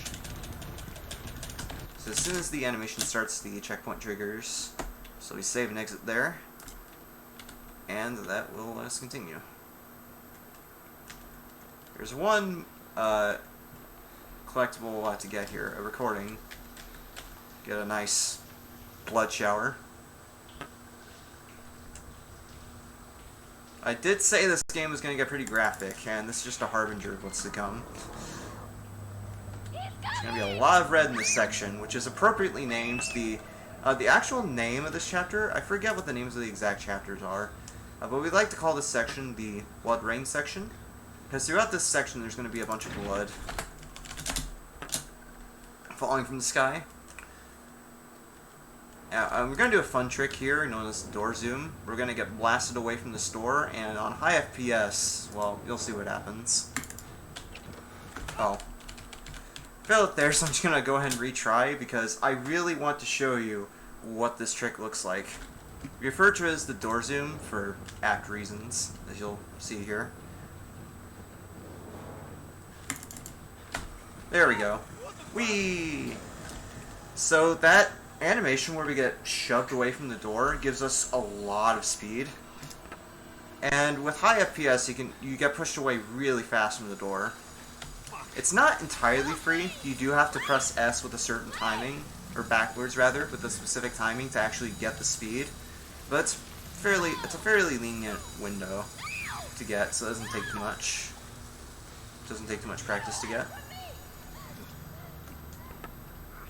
Yeah, besides beast hopping, the door zoom is probably my favorite trick in this run. Because the beast hop just looks so cool. Alright, so now we're in the Blood Rain section, chapter 4. Gonna hear some interesting Latin here while we get this recording. This recording is pretty easy to get, actually. You just have to have your camera out while you're running through this section because you're supposed to record the blood rain that's falling from the ground, or from the sky, and you have a pretty large window to get it. I think the ability to get the recording goes away once we get inside this building. And there's like a large window of time from where we reload the checkpoint to where we actually get inside the building, where you can actually record the blood rain still. We are struggle biking it here, but we're going to pull through for just a little bit longer to hit this checkpoint so we can gain our stamina.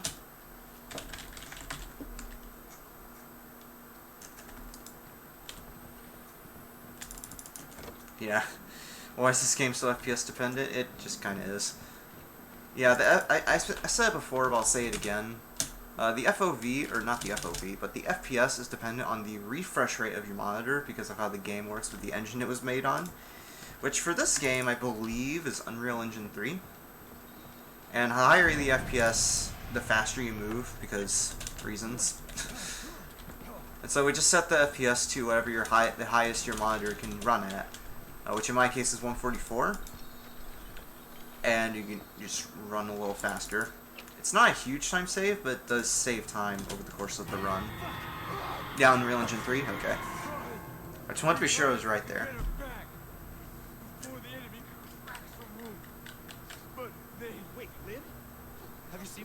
Oh yeah, there's this NPC right here. He only appears in this one cutscene, then he just kind of disappears. There's a lot of NPCs like that in this game. have to go.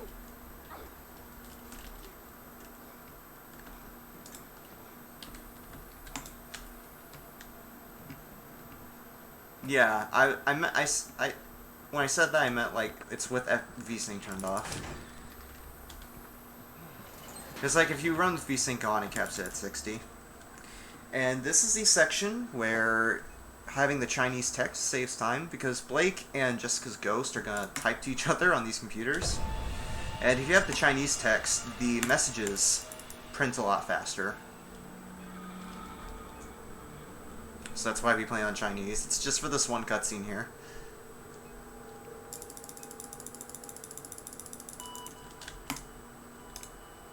You have to record these computer monitors blinking on and off at random.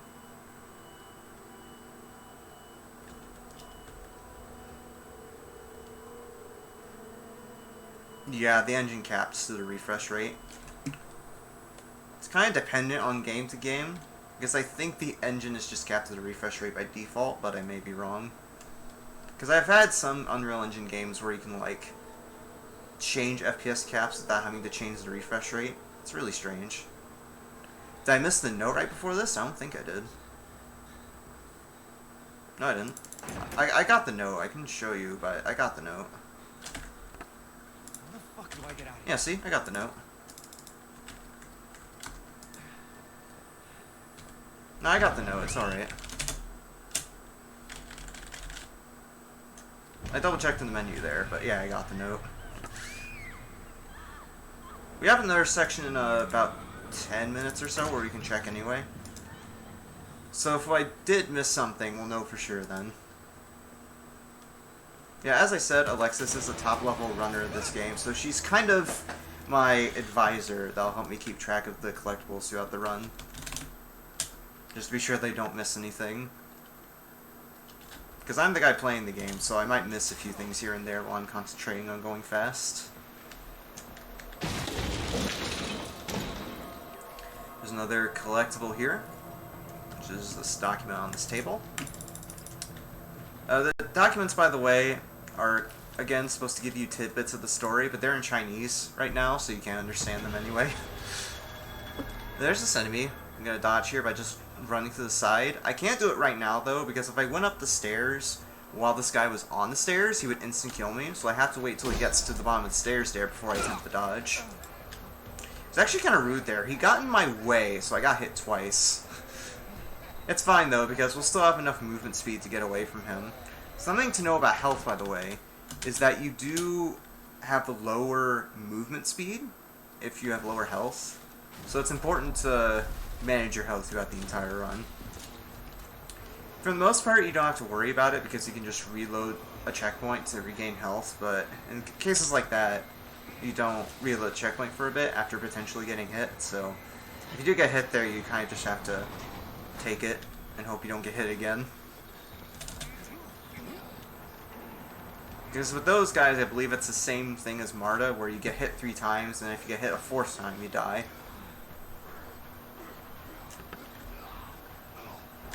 Another beast hop to get through this pushable object. And we have another school section. The school sections are kind of an annoying part of the plot, but they're actually probably the best sections in the entire game, because like you don't see too much of it because I'm going fast, but the game has really smooth transitions between the real world and the school and vice versa, and it's really cool to see in a first playthrough, especially.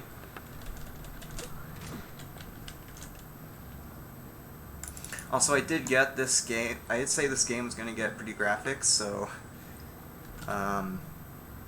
we're just going to look at a bunch of apparitions of Jessica here hanging. It's a bit of a hint as to what happens to her that causes Blake's hallucination. Because like the thing is about the hallucinations is that they're based off of the character's worst fears. And in Blake's case, an incident happened in the past when he was in 4th grade or so that he felt like he could have solved if he just acted faster, basically. So he feels like the situation was his fault. And we'll see that later, because the apparition of Ladder Milch will have some lines of dialogue where he makes Blake feel guilty. By the way, dang, that's raid from Zelda speedruns. Interesting. Hi, Zelda speedruns. They're based on Blake's childhood friend, yeah.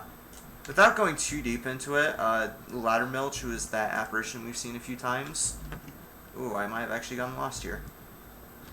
Let me retrace my steps. Hopefully Ladder Milch doesn't catch me, but it looks like we're fine. What's annoying though is that my stamina management is out of whack here because they took so long to get through the maze. So I might run out of stamina earlier than I expect, but it's alright. Yeah, thank you Zelda Speedruns for the raid. This is Outlast 2, I'm doing 100%. To go over 100% again, just real quick, in this category there's recordings of different events that happen throughout the game that I have to get. And there's also documents spread throughout the game world that give you tidbits of the story as you go along in the game. There's 107 total of those throughout this game, and I have to get all of them in order to satisfy the category requirements. Right now we're on good standing, I haven't missed any of them, but this category, it's a long run of course, and there's a lot of collectible locations to remember. So I feel like it's the toughest category of the game to run, for sure, in terms of like doing it optimally. But it's really fun when you get into it.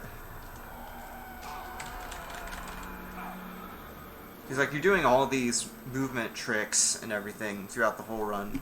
But there's also that feeling of like being like a, I guess you could say, master game player and knowing where everything is. Just that feeling of having a really good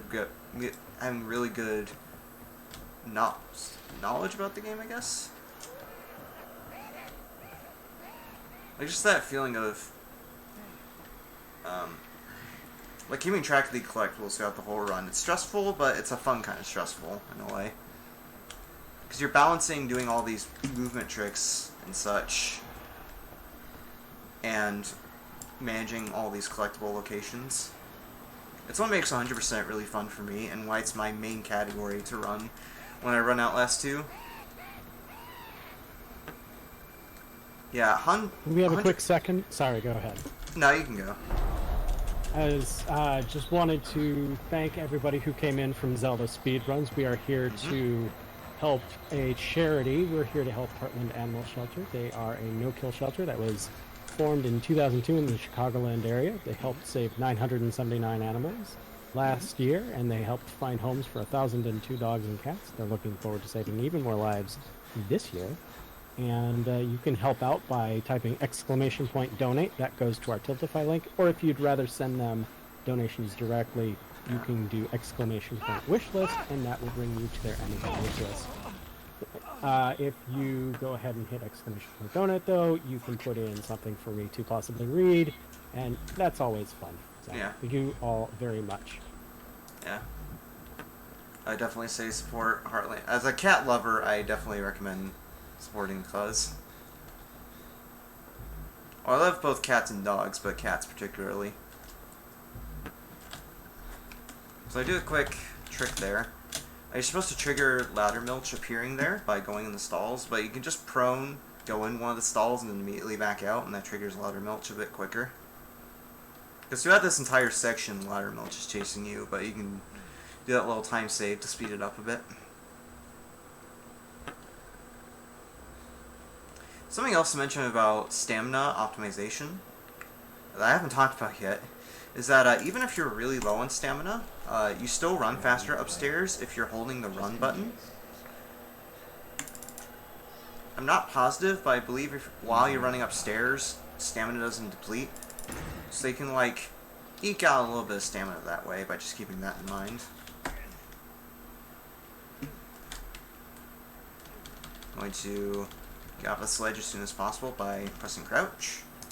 There is a ledge run you can do here to get over to that ledge a little quicker, but from what I've tested on high FPS, it just doesn't work.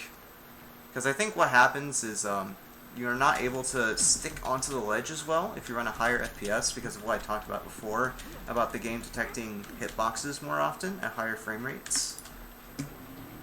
So because of that, if you try to ledge run on that ledge at high FPS, instead of sticking to the ledge so you can jump to the other ledge, you will instead just slip right off and fall to your death. There's actually not a bounce you can do there around that opening to the mine, around where that ledge is, by just or side hopping, and by doing that you fall out of bounds but don't hit a death plane. So that way you can explore out of bounds a bit around this mine shaft we're about to go into. Unfortunately, you can't, from what I tested at least, you can't use that to skip this section I'm about to do, because the checkpoint in the mine shaft is really far down, and you hit a kill plane before you're able to hit the checkpoint. There is a way to do that though, that's found in the future, that would be really nice. I do some side ops here to get to this entrance as soon as it's knocked down by that minecart, so that way I can start running immediately. Because in that area before the barrier, you're actually slowed down a little bit to where you can't run, at least not as fast as normal. So I just ledge hop there, or not ledge hop, but side hop there to get to the opening a little quicker. And it works out with the stamina management anyways, because even though we run out of stamina right there, we can still sprint for a tiny bit before we have to reload here to regain stamina again.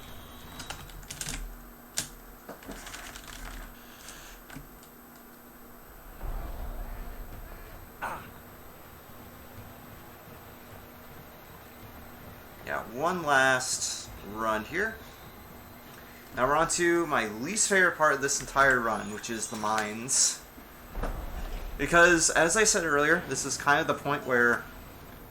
Oh, by the way, collectibles. This is kind of the point of the run where I get paranoid about whether or not I forgot any collectibles. And it also has some pretty tough dodges here, including an out of bounds we're going to do to skip an enemy encounter with an enemy that you met at the start called Val.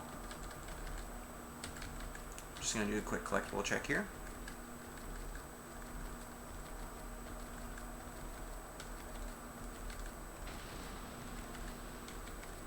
Yeah, I didn't miss anything, so we're good.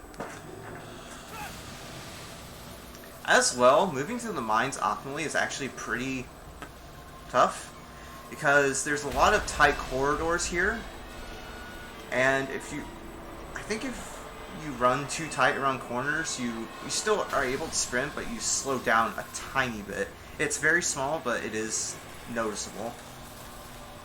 So I'm gonna try to do my best to move optimally and do the dodges. In my practice recently, though, I've gotten better about not hesitating with the movement and remembering where the collectibles are, so hopefully it goes smoothly. Our first collectible here is going to be recording this broken elevator here at the bottom of the mine shaft. We'll just wait here for a second. Okay. I'm going to run through the mines for a bit. There will be a jump scare, and then once that jump scare appears, I'm going to go to the left. There's going to be another document at that point. And that's what I mean by moving through the mines being difficult. There's a lot of tight corners where you have to follow the train tracks or squeeze through these wooden beams that are crowding the mine.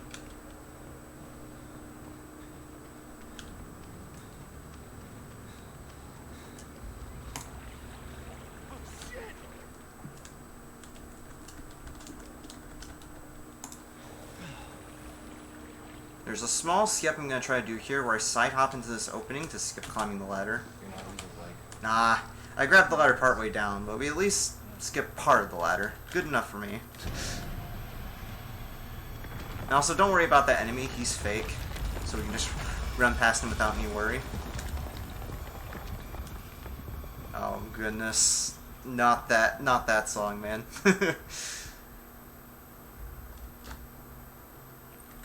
So yeah, with some collectibles, you'll notice I'll just like grab it from behind a wall like that.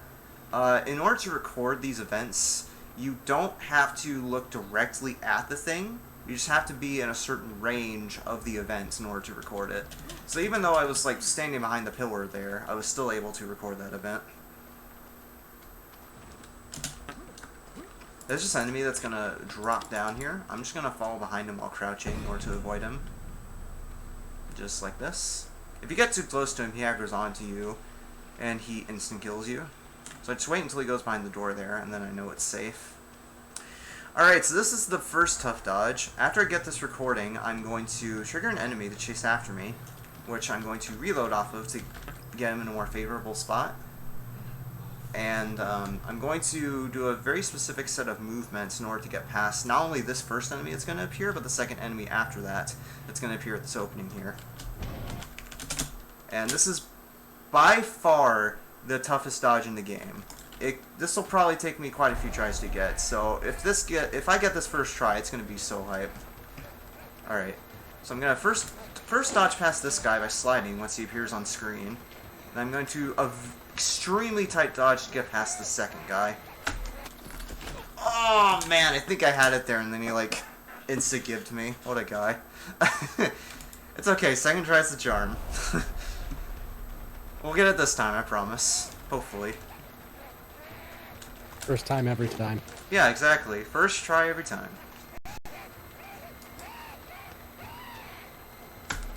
Yes, okay. I told you it was going to be second try. First dodge in the game, out of the way.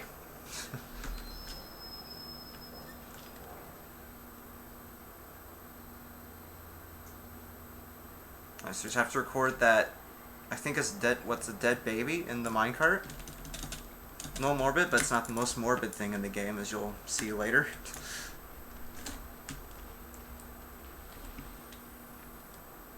And we get that recording, and we run through the mines for a bit.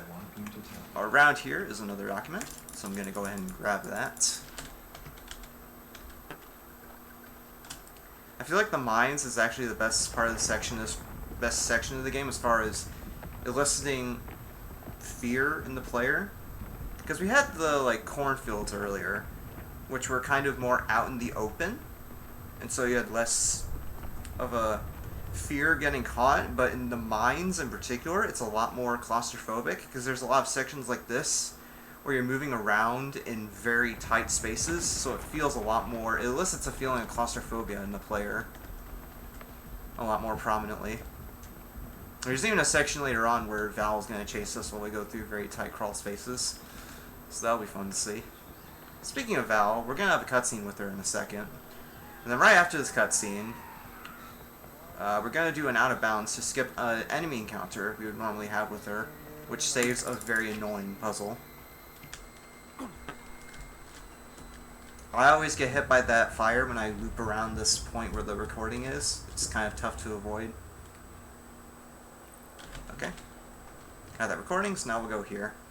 Fair warning for this cutscene, it's not graphic per se, but it does involve a bit of nudity. Because we're going to have Val doing this ritual here, where she puts on a mask to, quote, show her true face. And in the process, as you can see, she's nude. And I can't pan the camera away from this while it's happening, so you'll get to see a bit of Val here. I want to feel your heart. I want to see your true face. Your seed will burn this world. Where's Lynn? Fun fact about the more graphic content of the game, when Red Barrels originally released this game, they actually had to cut some of the more graphic stuff out in order to keep a mature 17+ rating, so it could actually be released on store shelves, or sold on store shelves. And in a patch in this game that came out around 3 years ago, in April 2018, not only did they add the extra collectibles I talked about, they also ended up being able to add back the content that they had to cut out to get the mature rating. If it's just mud, yeah. Alright, so the cutscene with Val is pretty much done, with some conveniently placed rocks that take care of these enemies for us. And we're going to do an out of bounds here. Normally in this next bit, after we do this short chase sequence, there'd be a kind of a puzzle section where we have to flip on some switches to prevent some water from shocking us to death. But the entire time you're doing that, Valia is chasing after you, and she's very difficult to avoid. So instead of doing that chase sequence, we're going to do an out of bounds here. To do that, we're going to crouch into this crawl space, which shrinks down our hitbox. so we can get out of bounds here and do the skip. And conveniently, if we fail it, we hit a checkpoint there, so it's not a total loss if we fail it. Okay. So I got stuck in the wall in a weird way because I did improper movement, so I just have to reload and retry that. But the checkpoint just puts us right here, so it's not that much of a time loss. Okay, got out that time. Alright, so I'm going to go over here. That right there is where you would exit if you... once you complete this puzzle. But we're not going to do the puzzle. We're going to go right over here. I'm going to swim under this while crouched. So I get under the rocks here. Now I have to basically mash my keys and hope I get out of the water before I run out of the air. And this is really tough to do. So hopefully I get it pretty fast. Basically I have to hold back and then mash WD and crouch in order to get out of the rocks here. And it gets pretty Maka-esque once you start running out of air, because that means you're going to die pretty soon. So hopefully Blake surfaces pretty soon, or else we're in trouble. Because I noticed Blake started to have trouble breathing there. You'll notice we're about to get back in bounds, because Blake will start bobbing up and down. Uh-oh, Blake, you better get out of the water soon. Oh! No, I think I was pretty close to getting it, and then I ran out of air. So yeah, that's what makes this particular method for the skip so tough. You have to get back in bounds before you run out of air. So it's basically a race against time in order to get it. There is another method I had for doing the skip, but it turned out to be much more inconsistent at higher frame rates. So I just go ahead and do this method instead.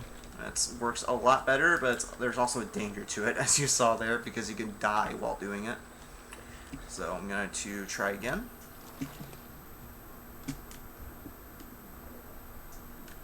I'm going to aim in a different direction this time to hopefully get a bit better.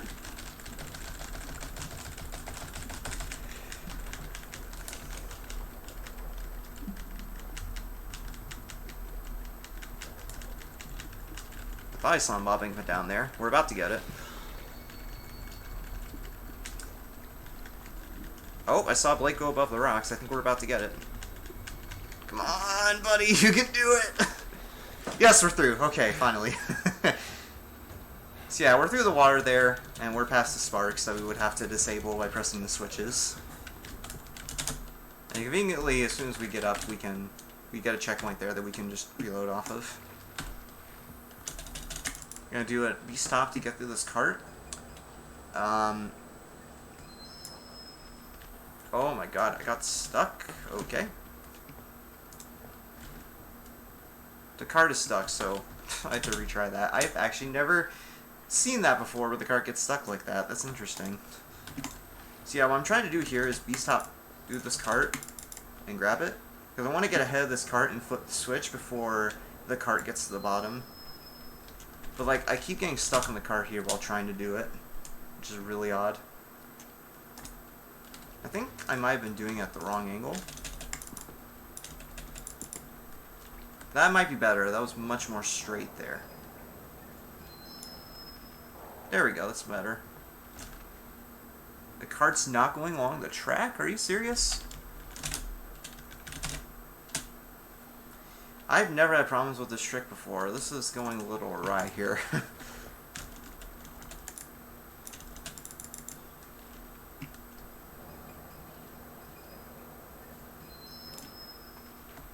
Yeah, I don't know why it keeps getting stuck like that.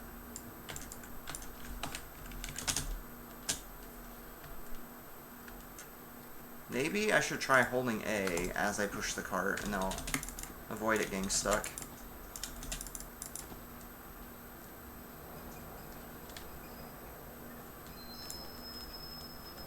There we go. Now it didn't get stuck. Well, a bit of a mishap there, but we got past that. It's actually a lot easier than it looks, but then that happened. Usually I don't have too much trouble with it, but the cart was being rude. Alright, so we're past the hard part of the run pretty much. There's just a few collectibles we have to get. Also, Val's gonna chase after us here, but there's not a whole lot that goes on during the chase. Nothing difficult or anything like that we have to concentrate on. So actually, while we're doing this chase, we have time to read a few more donations or ask a few more questions. Alrighty, sounds like a plan. But first, I did just want to say that we are currently at $380 out of our $1,000 goal. Yeah. So we are only $120 away from reaching our halfway point. So if you all could type !donate and help out those animals, we can get ever closer to our goal. Thank you so much. In the meantime, though, I could always just ask you that, well, I want to check in and see if you've come up with anything about the thing that you'd want them to know about you. Oh, yeah. I guess totally one thing... forgot, huh? That's totally cool. I guess one thing to take away in particular that I just thought of right now, I'm actually pretty big into the Danganronpa series right now. I'm playing through Ultra Despair Girls and V3 Killing Harmony on my stream, so if you're into Danganronpa at all, be sure to check those streams out when they happen. And in terms of speedruns, I mainly run survival horror. Of course, Outlast was my main series for a while, but I kind of fell off from it, and I run other games right now. In particular, I've run Resident Evil Village a lot lately. Speedrun New Game Plus with the glitch category. So if you're into Resident Evil Village speedruns, I'll be doing that as well. Mostly on my YouTube, because I usually don't like to stream my speedrun attempts a whole lot. I prefer to just do YouTube videos. Yeah, that's that. Must have been real interesting having Ethan be in both this game and Resident Evil 8. Yeah. As well, I've been referencing a lot of the sections as villages, and like the subtitle of that game is Village. Because I was thinking for a second of like doing a joke about that, but I couldn't think of anything to link the two.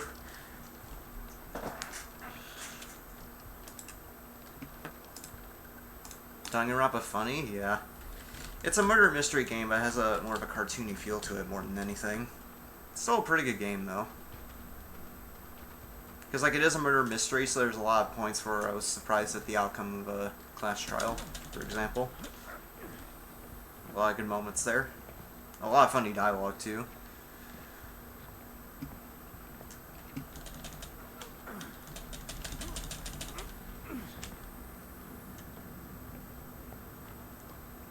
One more collectible here, and I have to give another graphic content warning. And it's actually more of a sexual content warning than anything. Because one of the things that they end up having to cut from the original release of this game is a scene in this part where the characters in this section, they're more of the members of the heretic cult. I won't say what's going on here because it's not exactly safe to say what's actually happening here. Like, it's not exactly safe for Twitch to describe what's happening here, but just know that some things are happening that you don't want to see. That's all I'll say about it.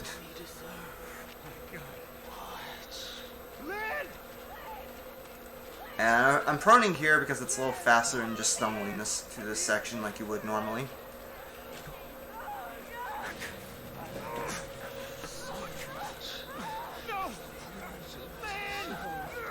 And get comfy for this last section. The last 12 minutes or so of this run are very cutscene heavy with a little bit of movement in between. Because this is kind of the big finale of the game. Before like the end credits and everything. So there's a lot of exposition about what's happening dumped onto us here. This section in particular we refer to as the Jessica section. This is Jessica who's on top of us right now. We're gonna walk with her through the school, and we end up encountering the real version of Father Loudermilch. To give a description of what happens in Blake's school hallucination, what happened is that in the 4th grade, he and Jessica went back into the supply closet to basically gossip. And after they were gossiping, they walked through the school and encountered Father Loudermilch. Loudermilch has a history of molesting Jessica. I'm not positive, I think a few of the other female students as well. And in this particular instance, he ends up killing Jessica. I'm not sure exactly how, but I imagine through strangling. Know why you have to. And he covers it up to make it look like Jessica hanged herself. And because things that happen you'll see in a second, Blake kind of blames himself for Jessica's death. So throughout the entire mine section that you saw me run through, and really throughout the entire game as well, he's kind of guilt-tripped and thinking the whole thing was his fault and that he's a monster. I don't know. I just wanted to know. You're a nerd too. Yeah, you can tell this game has some pretty heavy themes when you really look into it. But the speedrun kind of skips over a lot of that. Well, in some cases it doesn't, but it's looked over in a way.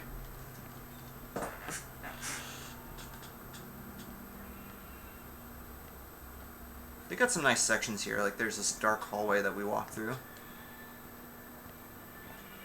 There's some pretty funny dialogue as well.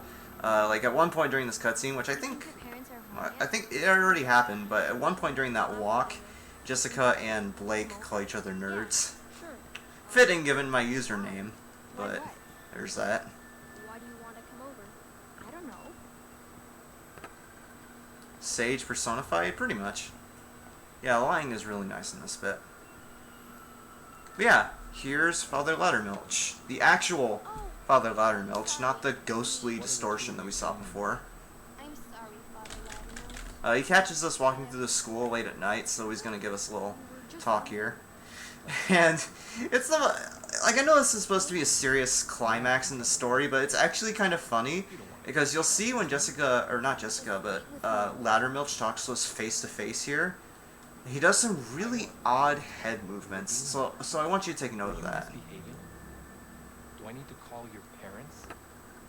Jessica, do I need to call your father? No, please. I only want And also, by the way, fitting with the theme of this game, having a lot of religious themes, Jessica, look at me. Blake goes to Catholic school. Will you help me make this work? Little fun facts there.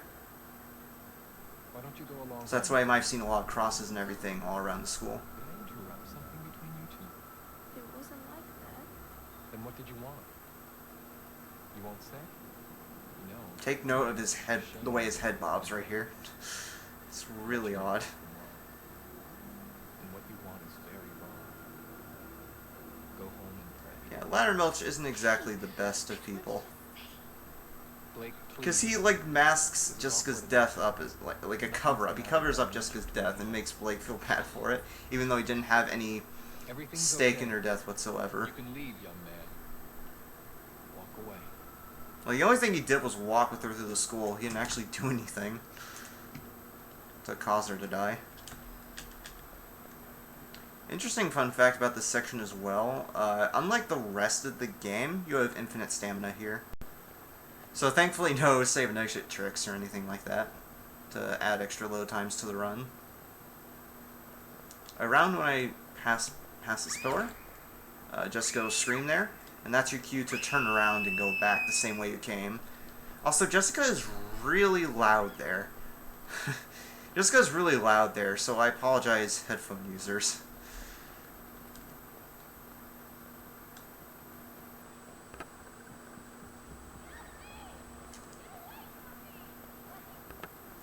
Gonna follow behind Loudermilch and try to save Jessica, but unfortunately we're a little late. So yeah. Rest in peace, Jessica. I don't know what you think you saw.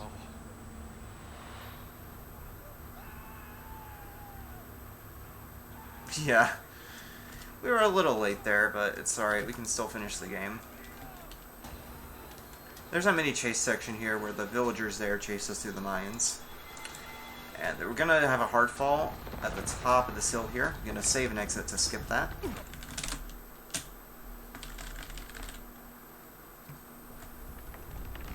There's no more. There's hardly any recordings here for the rest of the game. I think there's only like 3 in total that we get here, so we're just gonna progress through here. Run to victory. We are gonna run out of stamina here and struggle bug it for a bit, but it only lasts for a couple of seconds, so we don't have to worry too much about that. Fuck! Fuck! Lynn! Yeah, we struggle bug it, but it's fine. Lynn is just right there, so we can just run right up to her. Also, she's pregnant right now, by the way. Part of the hallucination, so the hallucination, the signal before that caused people to have hallucinations, they all have different effects on different people. Of course, with Blake, it's the school hallucinations. But with Lynn, what happens is that she starts having a baby. It's exactly as weird as you think it is. So yeah, she has a baby now because of the hallucinations, and we know for a fact that's a hallucination, actually. Because at one point in the game, when she does eventually have the baby, later, she notes that nothing's there. Which implies that everything in this game, like all of the scares and ladder milch, apparition, and whatnot, was all hallucination as a result of the signal. And at this point, Blake is fully corrupted by the signal. He's just gone.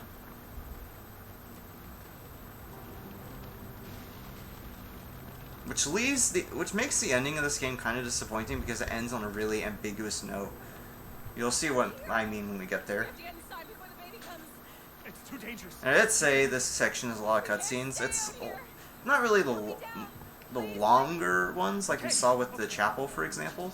It's just a lot of shorter ones like this, or we have an interaction with Lynn or one of the other antagonists. I'm coming down. Speaking of the antagonists, we're gonna come across Marta one last time here. Yeah, he literally goes into catatonic state. Yeah, that's true.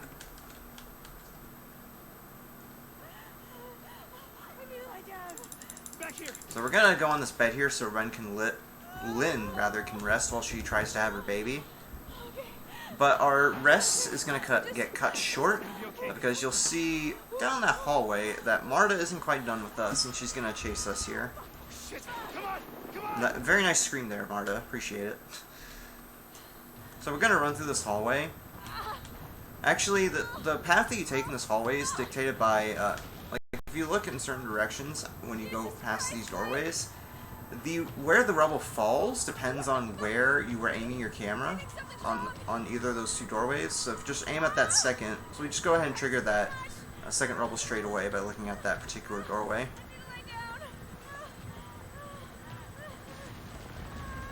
Another short cutscene here where spoilers, Marta is gonna die. And similarly to the rocks conveniently falling on the two heretics that were holding us earlier during the Val cutscene, a conveniently timed spire from the chapel is gonna impale Marta here. So she gears up to attack us, and then boink, there goes Marta. There's a lot of things in this game actually where like things save you at the last second, conveniently. It's very much a lot of Deus Machina in this game, which makes the ending kind of underwhelming, but it's kind of eh.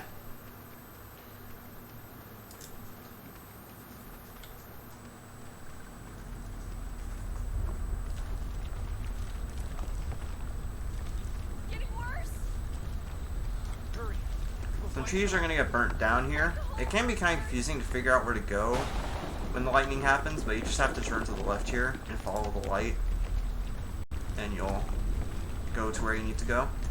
I'm going to reload checkpoint here. This doesn't actually teleport us forward like the other save warps, but it avoids some dialogue between Lynn and Blake. So even though it puts us a little bit backwards there, actually, it does save time, because we avoid that dialogue with Lynn and Blake. There. The chapel. We can take shelter. Thank you, Black Death Doom, for the raid. I feel like this run has actually gotten to stream a lot of viewers. We had the Zelda speedruns raid earlier, and now another raid. A lot of people like Outlast too, as it turns out.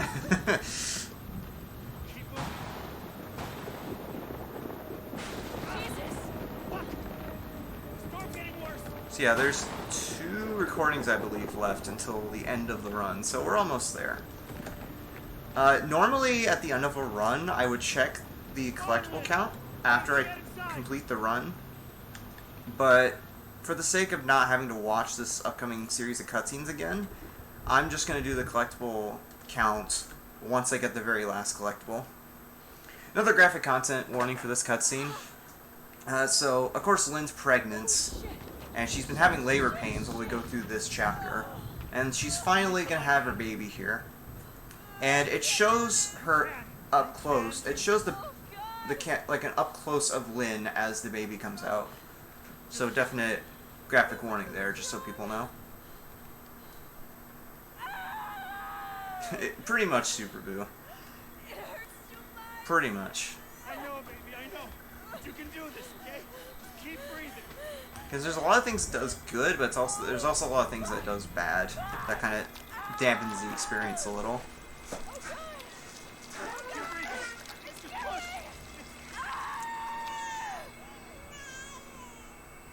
Yeah, we're out of Maka TOS now, because the camera is going to pan away from all of this.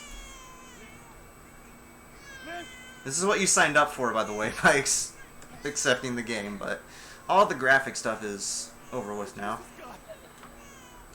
Tempest Mask, she has this calcification on her skin because that's part of the ritual of the heretics. They put this calcification on her skin, I guess to purify themselves.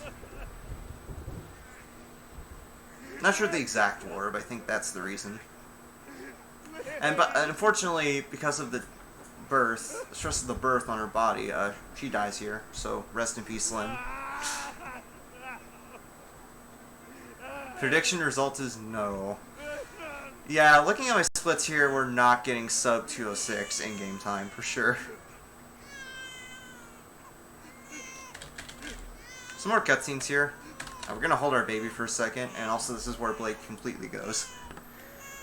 We're gonna hold our baby for a second, and in a second we're gonna meet Noth as well. But we're gonna have a kind of a flashback scene here. As we go through this ending portion of the game goes back further and further in the flashback scene where Jessica dies. Which is kind of confusing for a first playthrough, but once you play through the game a few times, it makes sense. I promise I hope this stream will get TOS'd at least. I mean, we're kind of towing the wire here by playing this game in the first place, but I think it'll be fine.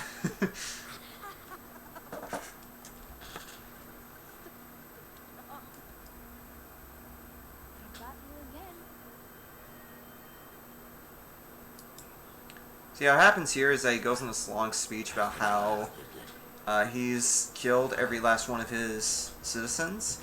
Fun fact, actually, this game, as a whole, was inspired by the Jonestown Massacre, if you know about that. So that's why this game has a religious village setting. And it works pretty well. Like the open world setting of the opening chapters are kind of not conducive for a claustrophobic horror setting like the original Outlast had, but it's still pretty good. It's pretty effective. And it does have pretty good music too. Like, this game's OST is really, really good. And the ending credits theme as well was really nice. All of them, every last one. There's no more perfect faith than that. Yeah. And still, God is silent. Kill that child if you can. If you love anything at all, crush its skull under your heel. Yeah, exactly. I know. Like, if you ever have the time, go listen to the OST by yourself, like on your own time. There's some really good tunes there. Also, I'm gonna look away at the bad stuff because Noth here is gonna slit his throat to kill himself. But thankfully we can pan the camera away from him so we don't have to see that. And him slouching on the bench here after he dies is another recording we'll have to get. So we get a nice look at him in a second here.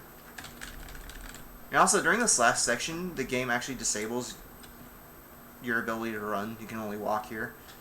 Which is a nice change of pace from having to hold shift for almost 2 hours. Alright, so we got that recording there. So we have one last recording to get here. And then once I get this recording, I'm going to check my documents to like my collectible list, to ensure that I got everything. It will waste a little bit of time in the run, but I'm doing this just for safety. Exactly, yeah. He tasked us with killing a child, but we don't do that in the end.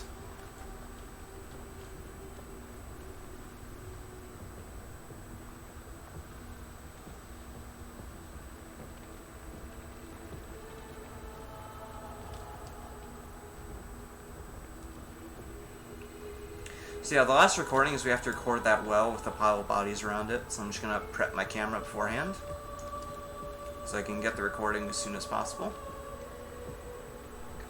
Right there. And once this recording triggers, I'm going to do one final check to be sure that I got everything. Okay, moment of truth here. Did we get everything? It's just gonna be okay. We have to get out of the screen so it gets the... Okay. So I'm going to go back to the first page of this list and then go through the whole list. One. Okay.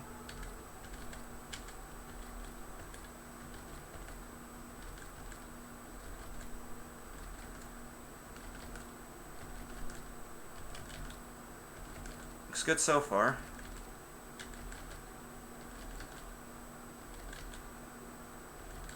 Yep, that's it. I did not miss anything. That's an accomplishment. 107 out of 107. Alright, so time is going to come up pretty soon here. There's going to be a cutscene once I get back to the supply closet where Jessica grabs my hand and brings me into the closet. And then when she grabs my hand, that will be time. Like the moment she touches my hand in a second here. Alright, so ready on time? Time. Did it. Yay. That was an adventure for sure. We had some mishaps, but it turned out okay.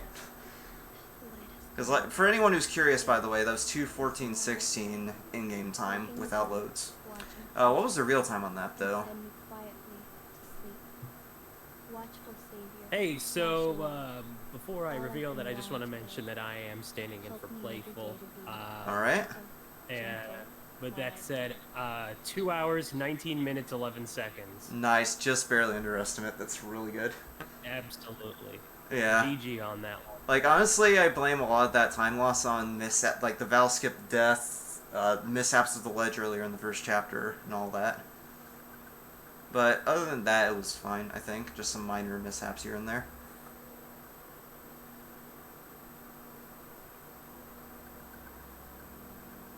Yeah.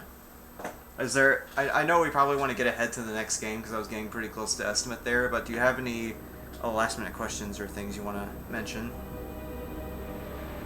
Well, I guess one thing I could ask is, what prompted you to run Outlast 2? What prompted me to run Outlast 2? What inspired you to pick up this game? Oh, like this category specifically? We Just could the go... game in general, if anything. Well, I'll go with 100% specifically because it's kind of my main category with this game. So back when I originally ran Outlast, back in, what, 2018? This category only had 2 runners, one of them being Matt, who's another pretty good speedrunner, check him out. There was only 2 runners, Matt, and some other British guy. And since I saw this category didn't have very many runners, and for good reason, because it's a pretty stressful category to do optimally, I decided, okay, there's probably some potential to optimize this a bit more. And my first run was, I think, 2 hours and 21 minutes. And, like, a couple runs after that, I got what was, at the time, world record. So I thought, okay, I can improve this a bit more. And then I eventually got to a 2:11:47, I think, around there. No, 2:11:24. That's without loads, by the way. And then Alexis and a few other runners came along and optimized this category into oblivion, because it went from that 2:11 run that I had all the way down to a 1:57 right now as a world record. Oh wow, that's Yeah. awesome.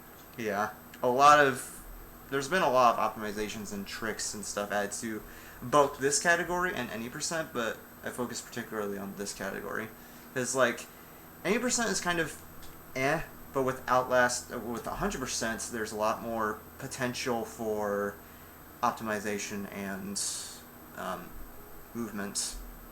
Because, like, the routes between the two categories are very different because you have to go out of the way to get collectibles.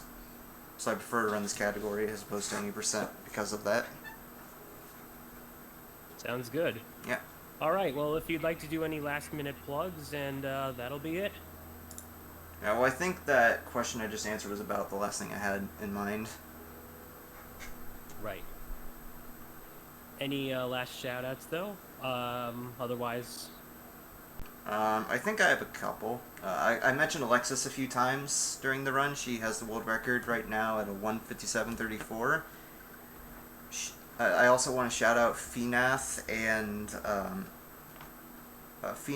Falix, who are also top level runners, both of them from Finland. And I also want to shout out in particular St. Connor. He did a speed run of the first Outlast at Summer Games Done Quick back in 2014, and that run that he did was the run that got me to speedrun these games in the first place, pretty much. So if he didn't do that run, I probably wouldn't be running the series now, to be honest with you. So huge shouts to St. Connor in particular, but also those other people I mentioned. Awesome. Sounds Yeah. like a plan. Well, everyone, stay tuned. Thank you so much for your Outlast 2 run, but we'll be right back with Judge Dredd versus Death. So, don't touch that dial. Alright.